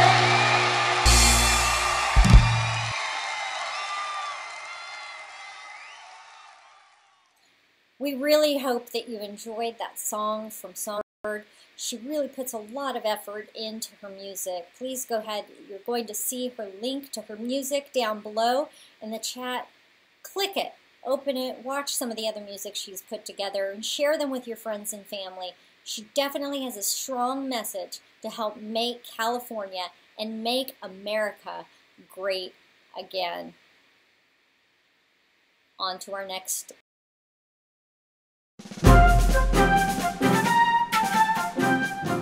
And now, back to the Erin Cruz Show. Here's Erin Cruz. Welcome to the Erin Cruz Show. We have on with us Johnny NALBANDIAN. He is running for United States Congress up in the 28th District, right, Johnny? Absolutely. Well, thank you for coming. Here, and as I said, and we miss you, patriotic queen. And yeah. Where have you been hiding? Well, I've been campaigning with people, for people across the state. Plus, we've been doing the show. We've been busy. But more importantly, I know we had you on the show previously. We have you back now because we want an update. You're running against, we don't even want to say his name, in the 28th District. I'll let you say his name. I mean, what have you been up to? How are the people receiving you, and how's the campaign going? Well, since we last talked, lots of excitement going on, okay? And the district, what has happened here, I promised everybody out there that I'm going to make the USA a shift-free district. Excuse me, better yet, a shift-free country. The USA will be shift-free. Well, technically that would be true. And by the way, that's not a bad word he's using. It's actually a last name. So correct, yeah. And everybody has a lot of fun with it. And one thing about me, Erin, that you know, when we're doing social media, when we're doing our ads, you'll never see me. I'll joke around like shift-free or full of shift, or, you know, you can have fun with that. And I don't mind if he does anything with my name. You know, he wants to call me like NALBANDIAN, Rubber Band, or whatever he could say it's a NALBANDIAN free zone. Yeah, there's exactly. just not anything funny about that, really. But yeah, exactly. So we're gonna make it we're gonna do a lot of stuff here. Well, since you last saw me, they've threatened my life.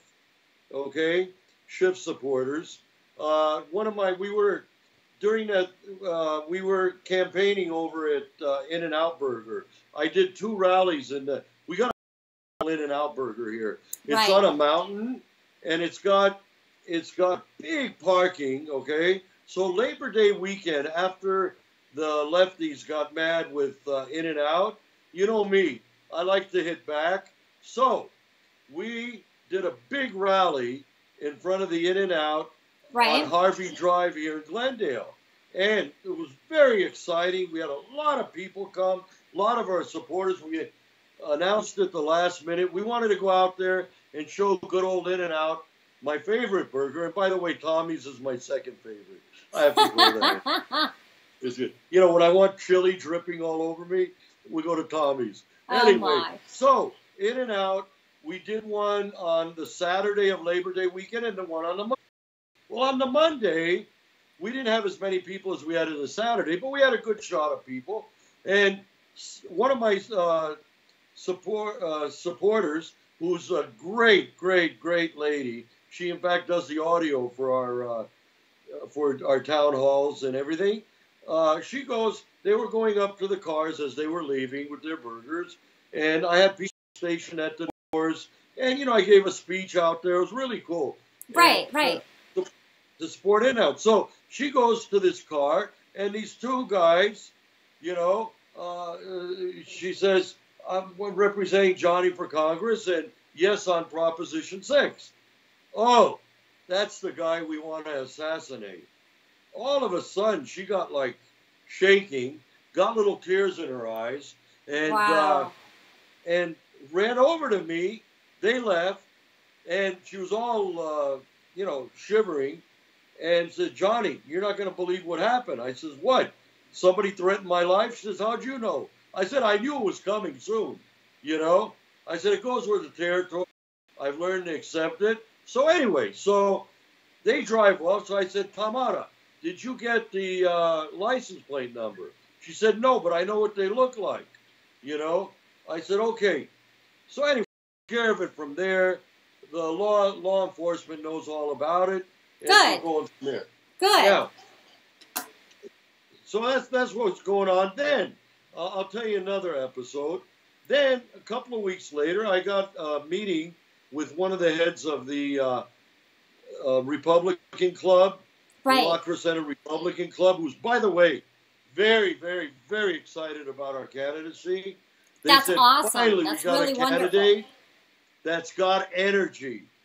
Finally. Right. And, you know, I love that compliment, because one thing about me, I'm loving what I'm doing, and it's really exciting. And the more excitement and the more they attack me, the more gasoline I have. So anyway, so then we go out. I got napkins in my where you open the door of the car with very bad things, which I don't want to read on the air. Right. Saying about me. Well, there are And- posts online. You can go look up the history archives on Johnny NALBANDIAN's Twitter. If you go to his media tab and scroll down, you'll be able to see some of the things that you've received, right? I mean, pretty Yeah, vile exactly. threats. You can see it on all my social media. And then I look to the side of the car, Erin. It's like they took a baseball bat to my fender, you know, in the front. And by The the Johnny way, Mobile? The Freedom Wagon? no, it's not called the Johnny Mobile. You know what it's called? Victory Red 1 and Victory Red 2. Victory Red 2 got hurt. Okay? Oh. And I got to tell you, the way we got that name, Victory Red, I wanted it the same color as my Suburban, which you've seen. Right. And I asked the guy when we painted that was silver, the van before. And I learned something new, by the way, everybody. You open a glove compartment, okay? And you see over there, it says the name of the paint you use. We were Right. trying to figure it out.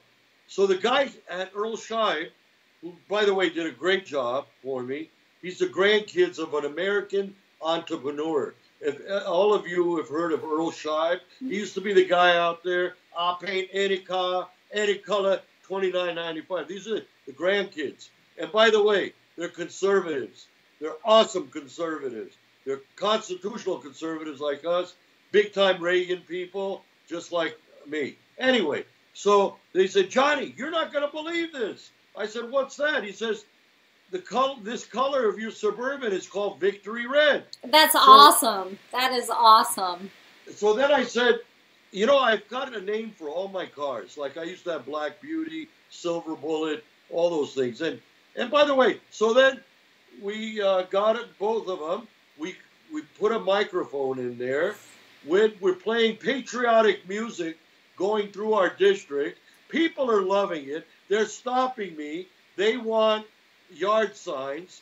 They want, by the way, everybody, we got lots of yard signs, lots of pole signs. Give them your lots of website right now. bumper stickers, and we got all kinds of stuff. I mean, we got a store here, you know, and in the back of each one of these cars is like a little store. And by the way, we're not selling them. We want you to get them out there. It's fantastic. They're beautiful. Nobody's got as beautiful yard sign as I do. So, And but if you what? find How one, can they get hey, the I'm yard giving a signs, reward. Johnny? Wait. How can they get the yard signs? Give the people right now your website or phone number, contact, email, so they can get in what contact they need with to you. do, they need to call our patriotic hotline, which is 818-853-4652. Okay, also, perfect. you can send an email to info@votejohnny.us. And not only yard signs, like I said, stickers. We just got the big stickers in. People are putting them all over town. That's you know, wonderful. Erin, this might sound familiar to you, but we're not in an election race. We're starting a movement. And by the way, we're starting a movement with my diaspora. As you know, I'm American Armenian, and the American Armenian community is pretty large here in my district. And a lot of them, by the way, voted for Erin Cruz. Thank you. Thank you for the support.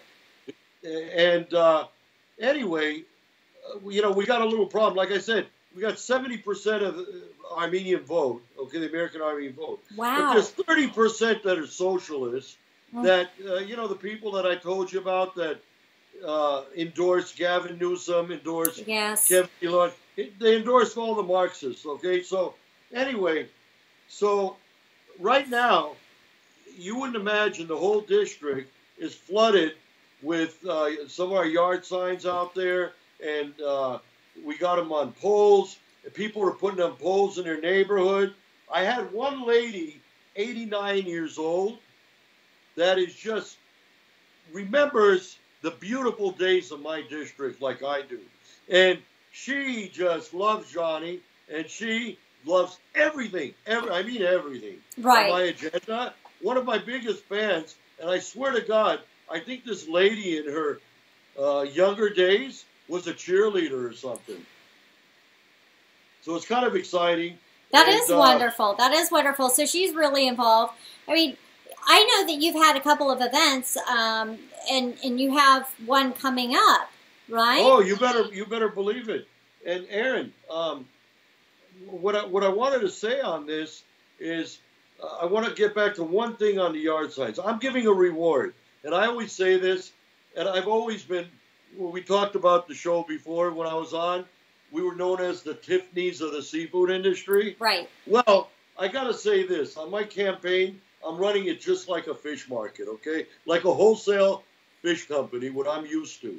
Businessmen, it's called businessman mentality. Right. Getting rid of all these philosophers and everybody. Now, the reason why I'm mentioning that is I'm going to give a $100 reward to anybody who finds a better looking yard sign than Johnny has and better quality.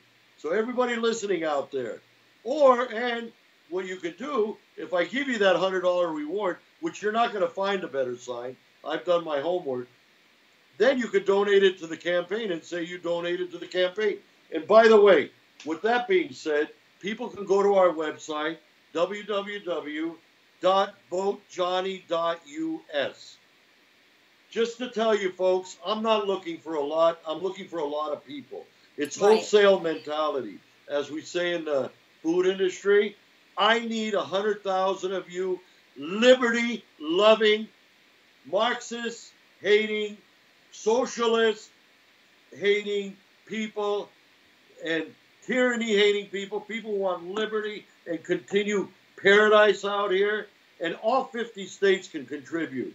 You can go to www.votejohnny.us. Hey, if you can only send $1, it's $1 more. Right. The last I check my bank account every morning.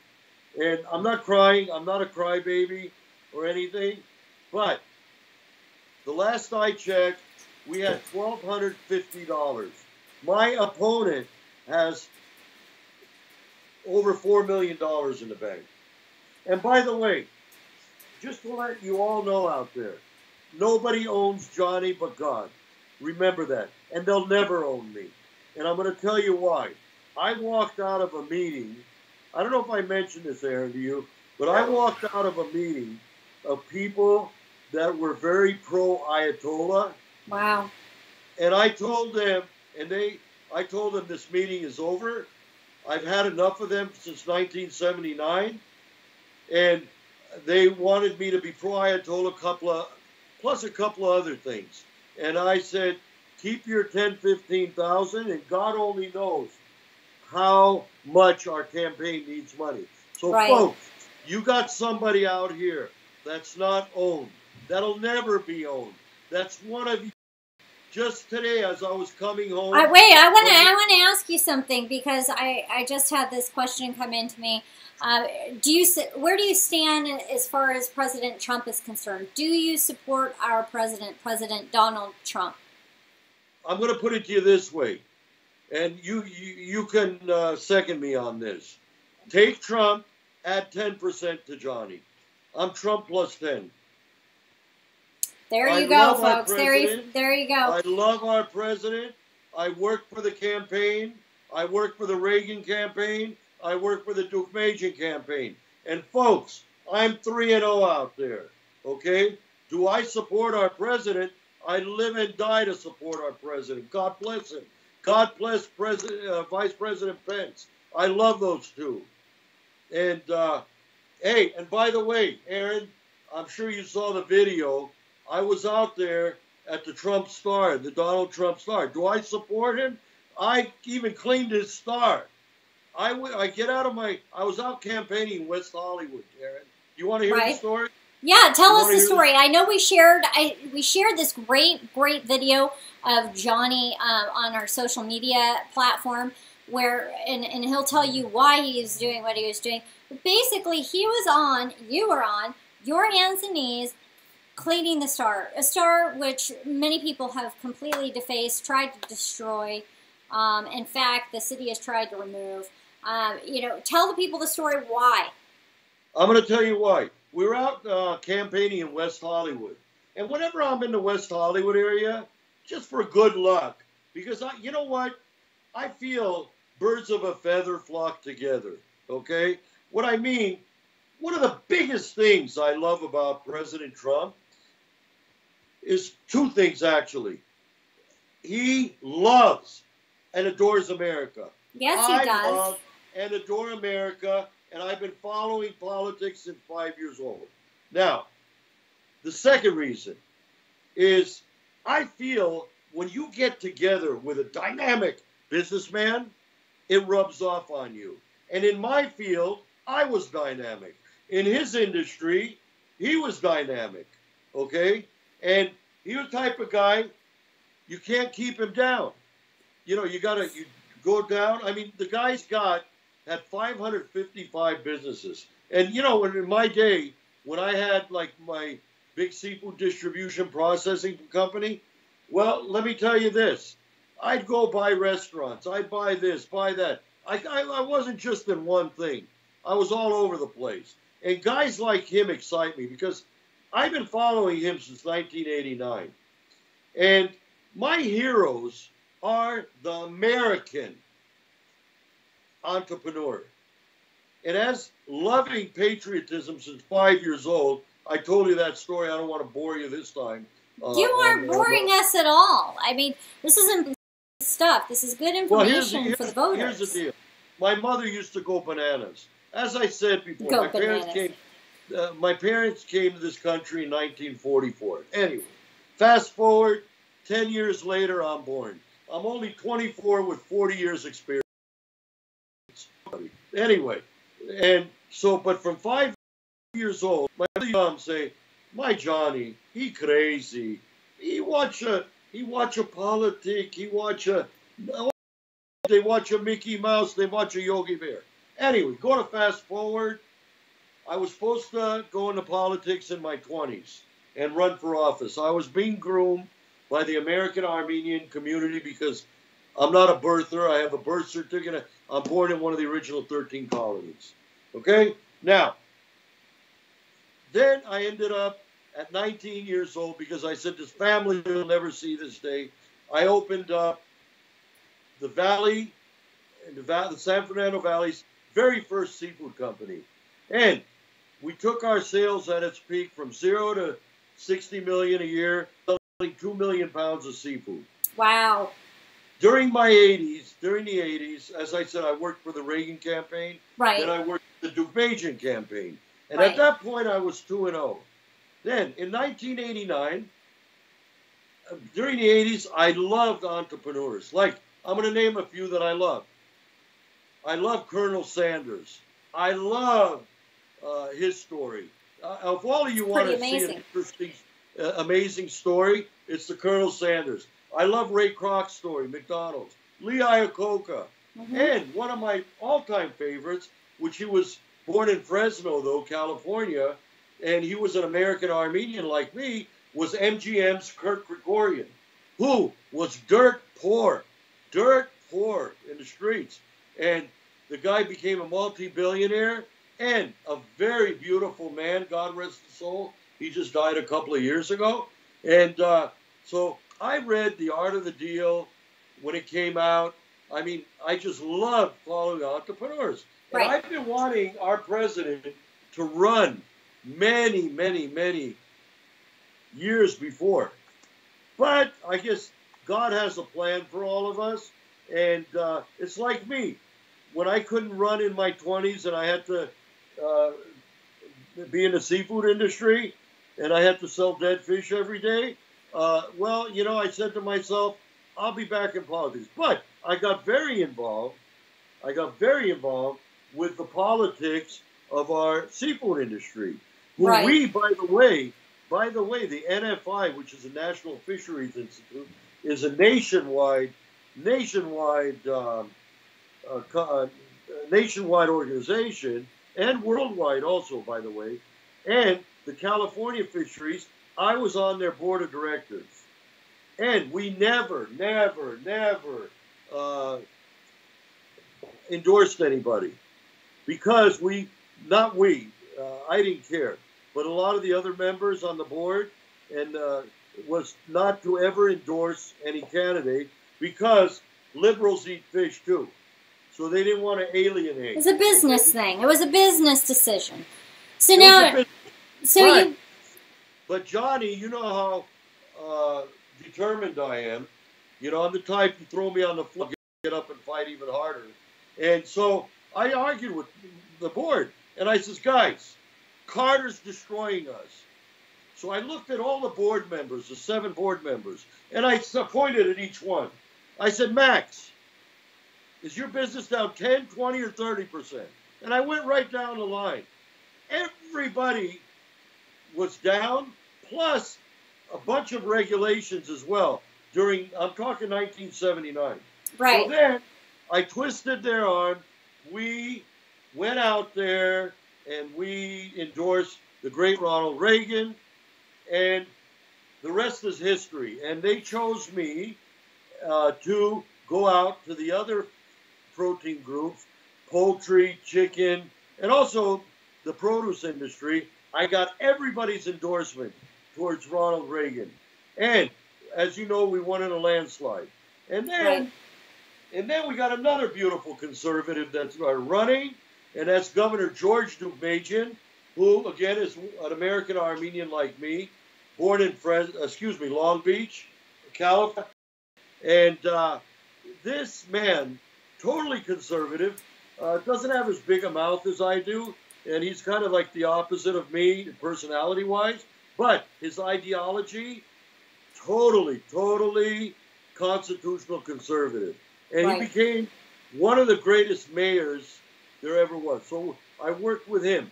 Then, when he won, I was asked to be Fish and Game Commissioner when he was governor-elect. I had to turn it down because I didn't have the time. Right. I mean, I was working like 100, 110, 120 hours a week. So I turned that down. The seafood industry, to be honest with you, got very angry at me for turning it down. Okay? And the reason why they got angry, because they didn't want a sports fisherman in that position. Because, you know, the sports fishermen want the fish. We don't want them to take the fish.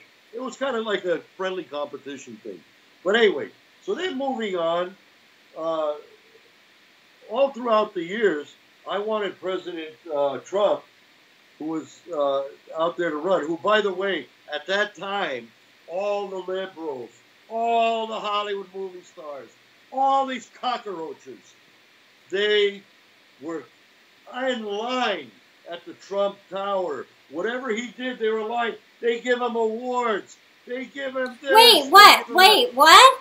Are you saying to me right now that the Hollywood megastars, superstars of that era, of not that far back, the big wigs, the whoever, the whatever, looked up to and admired Donald Trump and actually hung out with him? Those same people who constantly throw mud and dirt at our president? Every one of the cockroaches. And let me tell you something. And I say cockroaches. Maybe that's too good a word. Well, you know what? I think the biggest point is we're too quick to forget.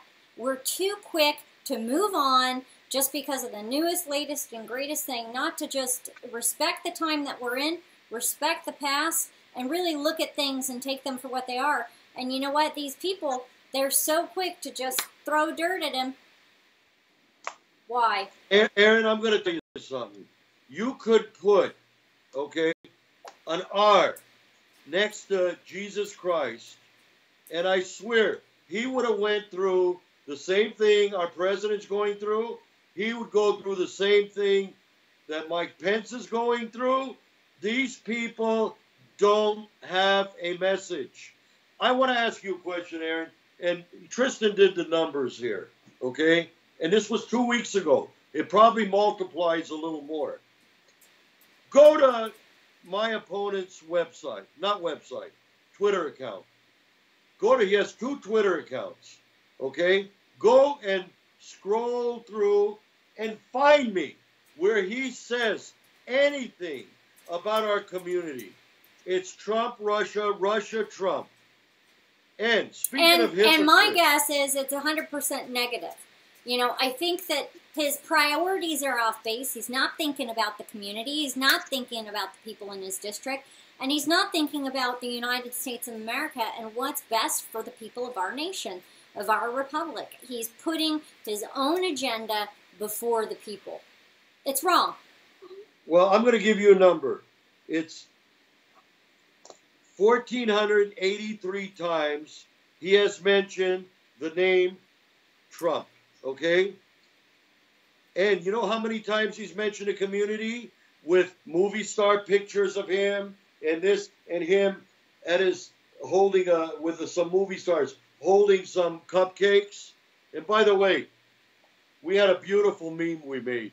It's got a picture of Adam holding cupcakes, and then you got Johnny tray of lobsters. We shared that on social media as well. No, that is on social media. We shared it for you as well. So you might have missed it. I'm going to give you an autographed copy of that one. Anyway, hey, we put it out there, and the caption was, "Who would you rather have dinner with, Lobster Johnny or Cupcake Adam?" Anyway, moving forward. But to the issues, I mean, he's not dealing with. Aaron, I want to repeat this number: 1,483 times. Trump, Trump, Trump. Now, each time he says Trump, we're paying this guy's salary, okay? He is not doing his job. He's there with Devin Nunes. The other day, he was knocking Devin Nunes down. And God forbid that the Democrats, God forbid, and let me say that 5 times, that the Democrats take control of Congress and Senate. Well, you could kiss America goodbye. You could kiss our agenda goodbye. And right now... Well, this is not about the agenda. This is about the Republic. And, you know, we can't allow the House to be taken. I mean, we need every single House seat. Folks, I need you to go to Johnny's website, contribute to his campaign, give up a latte. Give up a latte. Love. Hey, guys out there, show me some love. $1.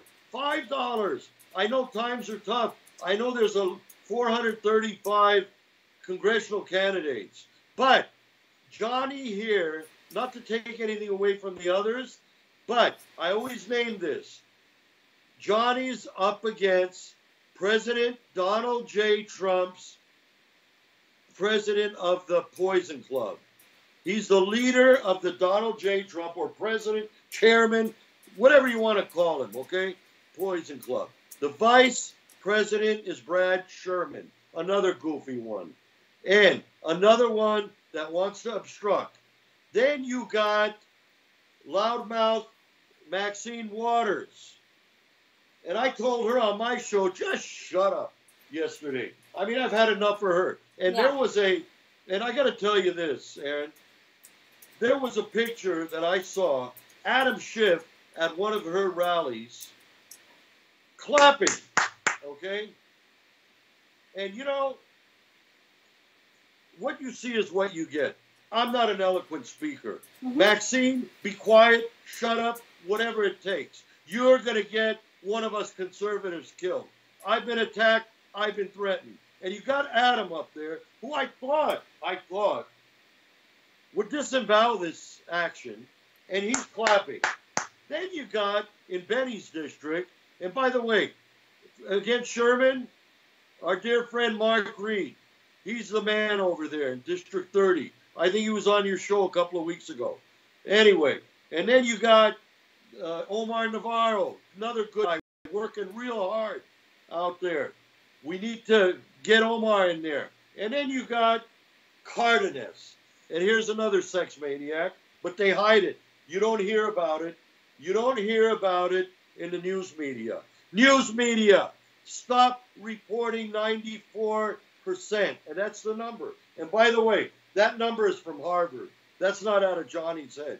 I don't pull numbers out of the sky. And Harvard ain't Breitbart. Harvard ain't the Heritage Foundation, okay? Or Hillsdale College.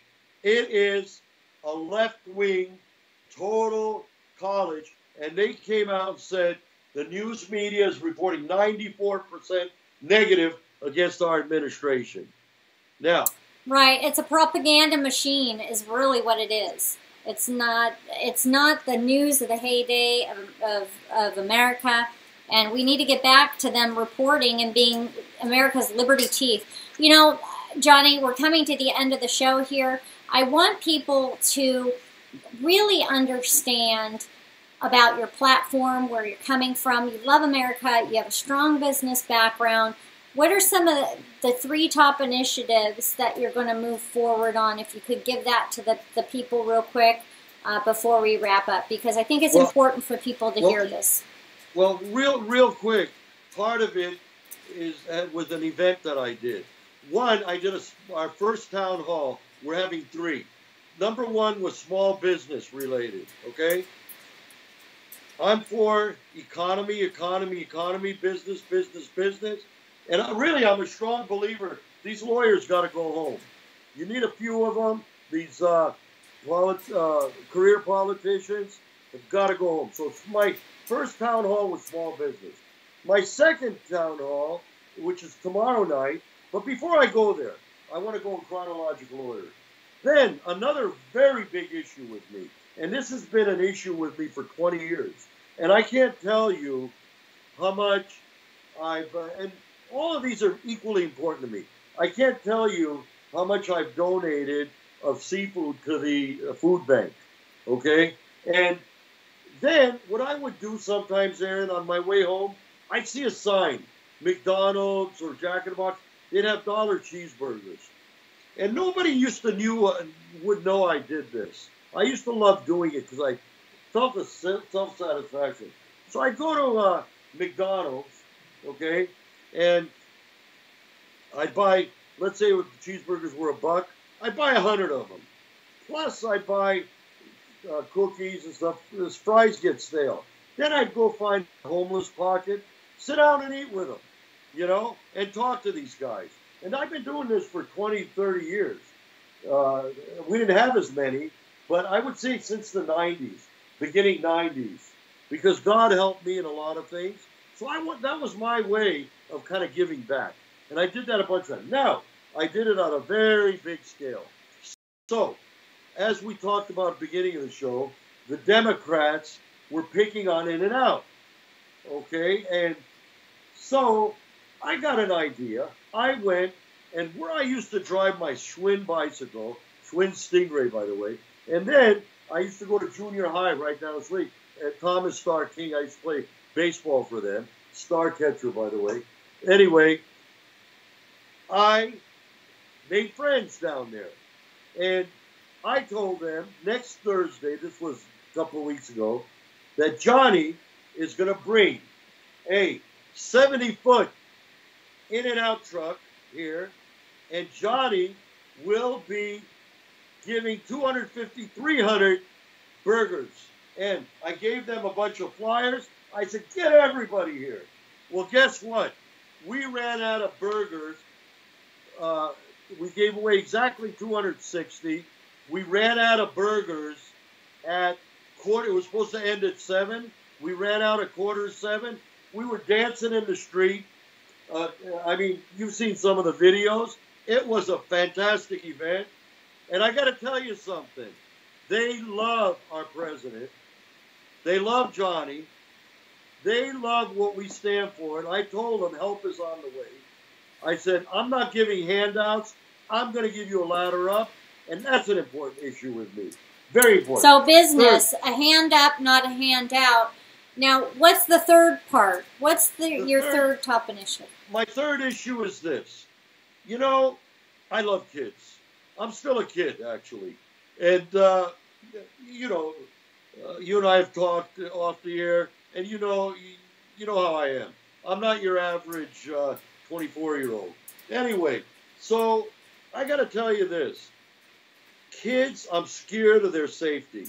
I have family. You have family. You have a son. I have a son and a daughter. They have kids. And I love being around kids.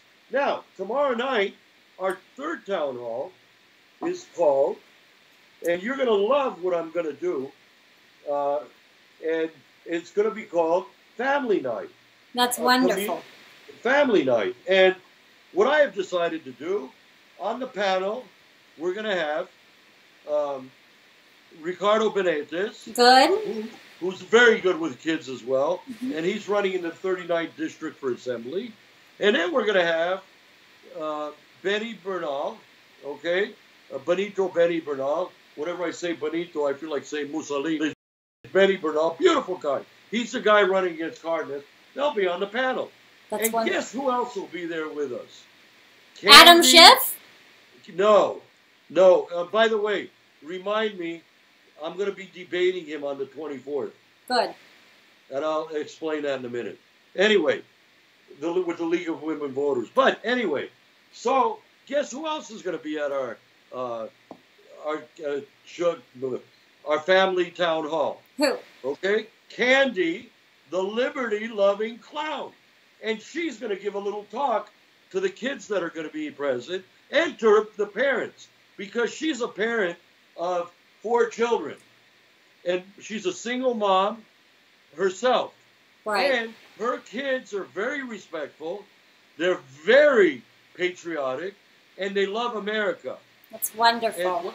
And one of the things you heard me on my show say, the Passionate Patriots Club show, I am tired of them marinating our children in leftism and hypocritism, all these isms. Anyway, so tomorrow night at 6 o'clock, now, for those of you who can't make it, I need you to watch my buddy Erin Cruz's show. Erin has a fantastic show every week. And I try to get a lot of people to get in here and watch it. Very informative. It's a great, great way to learn all the candidates up and down the state of California. Now, she doesn't cover any other states. Yeah, I do. California. Yes, we do. We've had Tennessee, we've had New York, we've had. Really? Yes, absolutely, we have. Mm-hmm. Oh, I must have missed. Oh, I remember the guy from Tennessee. Yes. He was a character. What was his name? Well, there are several. We've had a couple of people from Tennessee. So. Well, I think these last 2 weeks, Erin, I want to give a suggestion. California needs help. Well, you know what? Candidates just need to reach out. I believe we're almost all the way booked up through to November. So, yeah. We really have to get as many as we can here on the show. I think we only have a couple slots open. So if there are any people out here watching right now who you want to see a candidate featured, outreach at voteerincruz.com. The better place to email me would be to email not the campaign site, but to email theerincruzshow@gmail.com, and let me know what candidates you want to feature. Send me their information. If there's a candidate watching and you want to be featured, please reach out. We are here to support the people. The people deserve to hear what their future electeds have to say, and also what their platform is, just like Johnny is sharing tonight. It's really important that the people be informed and then vote. Look, hey, I got to tell you, Erin, thank you for doing what you do. And Absolutely. I got to tell you this. If each one of our grabs, the progressive, the left, the leftists, forget it. Let them go kill themselves. And No. Hopefully they'll wake up one day. Let them go hit their head against the wall, okay? Like they've been doing. Did you see what they did in front of I can't even. That right there is mental illness. What we've been seeing some of these people do. It needs to be. Well, you saw them hitting out. their head on the wall of the door of the thing, and they're trying to kill themselves. I don't want to see anybody die. Trust me. That, to me, I don't want to see death. But if they continue this, some of these people are going to get heart attacks or whatever. I mean, they're just really overdoing it. But anyway, going back to that. So tomorrow night, those of you who cannot make it to Glendale, California, we're having, again, Benny Bernal running for Congress. We're going to have Ricardo Benitez and Candy. I'm really excited about Candy, the liberty-loving clown that's going to talk to kids up there. And we want a lot of kids to come tomorrow night. It's going to be in the center of Glendale, right next door to the In-N-Out where we had that rally. It's called the Fuji Seafood Grill. All you can eat, guys, $18.99. Being a seafood professional, by the way, when you go on the ballot, Erin, it says food business professional. No, food industry businessman. It's kind of cute. I like that. Anyway, that's what it says on my ballot. So I'm excited about that. It doesn't say lawyer. Anyway, it's $18.99 a person. And also what it is all you can eat. I don't know how they come out with that price. And we usually eat from 6 to 7. And from 7 to 9, we start our town hall. We start out with opening statements from everybody. And then we put it to an open forum because I want to know how I can make my district and make it. And I've given a promise to everybody. I said the 28th district will be the richest district out of 53. You got a business guy here. So anyway, if you all come over there, I would love it. Remember our town hall number 2. Go to my website, check it out. You can get on my Facebook pages, or all 4 of my platforms have the information. And you can again call our patriotic hotline, 818-853-4652. And Erin, are we out of time? We're almost there. So get your last words in edgewise. So anyway, do you want me to tell about when I told about the burgers on Hollywood and Hillhurst. Erin, that was one of the greatest nights of my campaign. Forget the campaign. I visited, put the campaign aside. God, I felt so satisfied going there. And I mean, meeting the people, talking to the people, hearing the needs, seeing a community want to come out, make a difference, and connect with one another. It's something that your community isn't experiencing right now with the current leadership there. The people of California want true leaders, people they can work with, people that they know will go and represent them, be their voice, and they have a yearning to see law and order restored in our nation. And it's just so wonderful to see you connect with them. I don't know. For me, and we were hugging. It's phenomenal. It's phenomenal to see that California is strong. The people here are strong. They have a yearning for restoration. And this is our time. This is an opportunity. So, folks, if you're listening here, you're hearing Johnny NALBANDIAN. He's running for the United States Congress in District 28 against Adam Schiff. He needs your support. Please take a look at his website. Find out more information about him, maybe things you didn't know here. Contribute time, talent, and especially treasure. I would like to ask that if you're able to donate $20 this month, okay, $20, and you have other candidates you want to support, split it up. $5 Johnny, $5 for these other candidates. If you can contribute more, do so. Max contribution, I believe, is $2,700 a person for the general election. There are those people who can contribute that. There are those people who maybe can give up a latte. All we ask is that you get engaged and you contribute in whatever way you can. If you can't contribute in that way, please volunteer.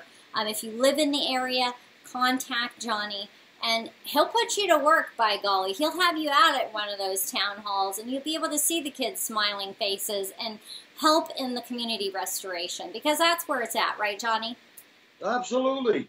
And, you know, what I was saying earlier, and this is very important, and this is homework for everybody, please, we all have what they call liberal friends that are on the fence. That one day they're thinking liberal, one day they're thinking conservative. You guys could push them over. Get on the phone, give a call to 10 of them. Each one of us call 10. And also, by the way, folks, don't be lazy. You got to register. You got till the 22nd to register. October, and let's be clear about that. I've gotten a lot of emails, oh, but the ballots are already out. Yes, there are some areas where there are mandatory ballots, what have you. Look, folks, you have until October 22nd. It's 15 days before the election to register to vote or to check your registration. Just go check it. Make sure that you're registered how you want to be registered. If you're not, please make the changes. And contact your voter registrar office or go online. I got it easier for you, Erin. Tell them to go to my website, www.votejohnny.us. When you open it up on our homepage, on the left, it says register. Takes 3 minutes, maybe 4. You click on that. Push on that. Then it says, on the right side, contribute. $1. Show me some love. I don't care if you're in Alaska. I've gotten $5 donations from Hawaii, believe it or not, about 8 of them. I couldn't believe it. I was really thrilled. Guy up there in Hawaii likes me. You know, I guess he likes when I was. Well, he's worried about California. You know, California goes, so goes the nation. We have to take this country back one person at a time. So spread the good word about Johnny. Thank you again so much, Johnny, for coming on the Erin Cruz Show. We're going to touch base with you right before the election. I know we're not that far out now, but we are going to touch base with you again. We want to get another update. Well, let me say this to all your listeners. Don't miss Erin's show. She's awesome. She loves this country. And it's a good way to spend a Wednesday evening. Instead 7 p.m. Like my mom used to say, instead of watching Mickey Mouse or Yogi Bear, watch Erin Cruz, everybody. Erin, thank you so much. God bless you. God bless you and God bless America. God bless you. To our many partners and friends in China for your strong commitment to growing the economic and cultural ties between our two great countries. I'm especially pleased that California's first trade office has its home in Shanghai, and I have a very special connection with Shanghai. As mayor of San Francisco a long time ago, I had the honor of establishing a sister city relationship with Shanghai.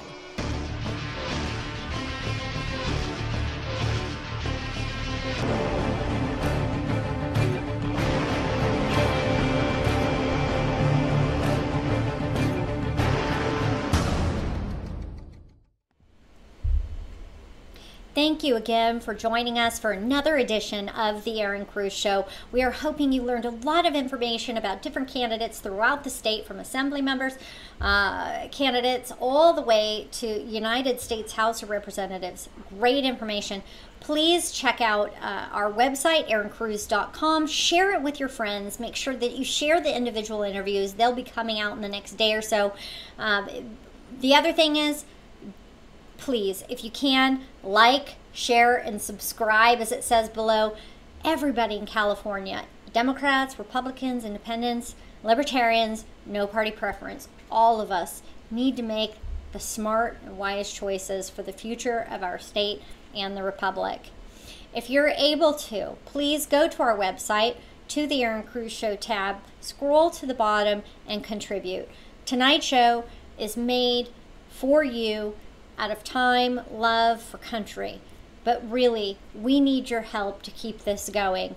We have website, we have phone numbers, everything else. Please help us, partner with us to keep this message out here, keep it going. In addition, if you could share that page, the Erin Cruz Show page, the YouTube, that would be awesome too. You know, we are on Facebook, we are on Twitter.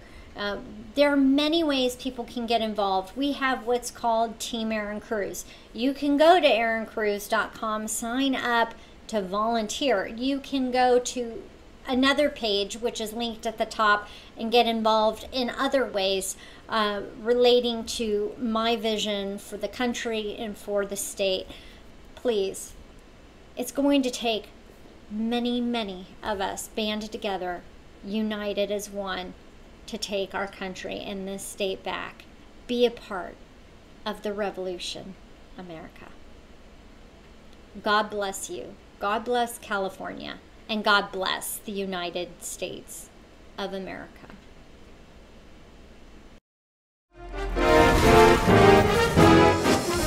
To hear more and to learn more on how you can make an impact or about the Erin Cruz Show, visit us online at erincruz.com. That's ERINCRUZ.com. Thank you for joining us, and see you at the same time and the same place next week.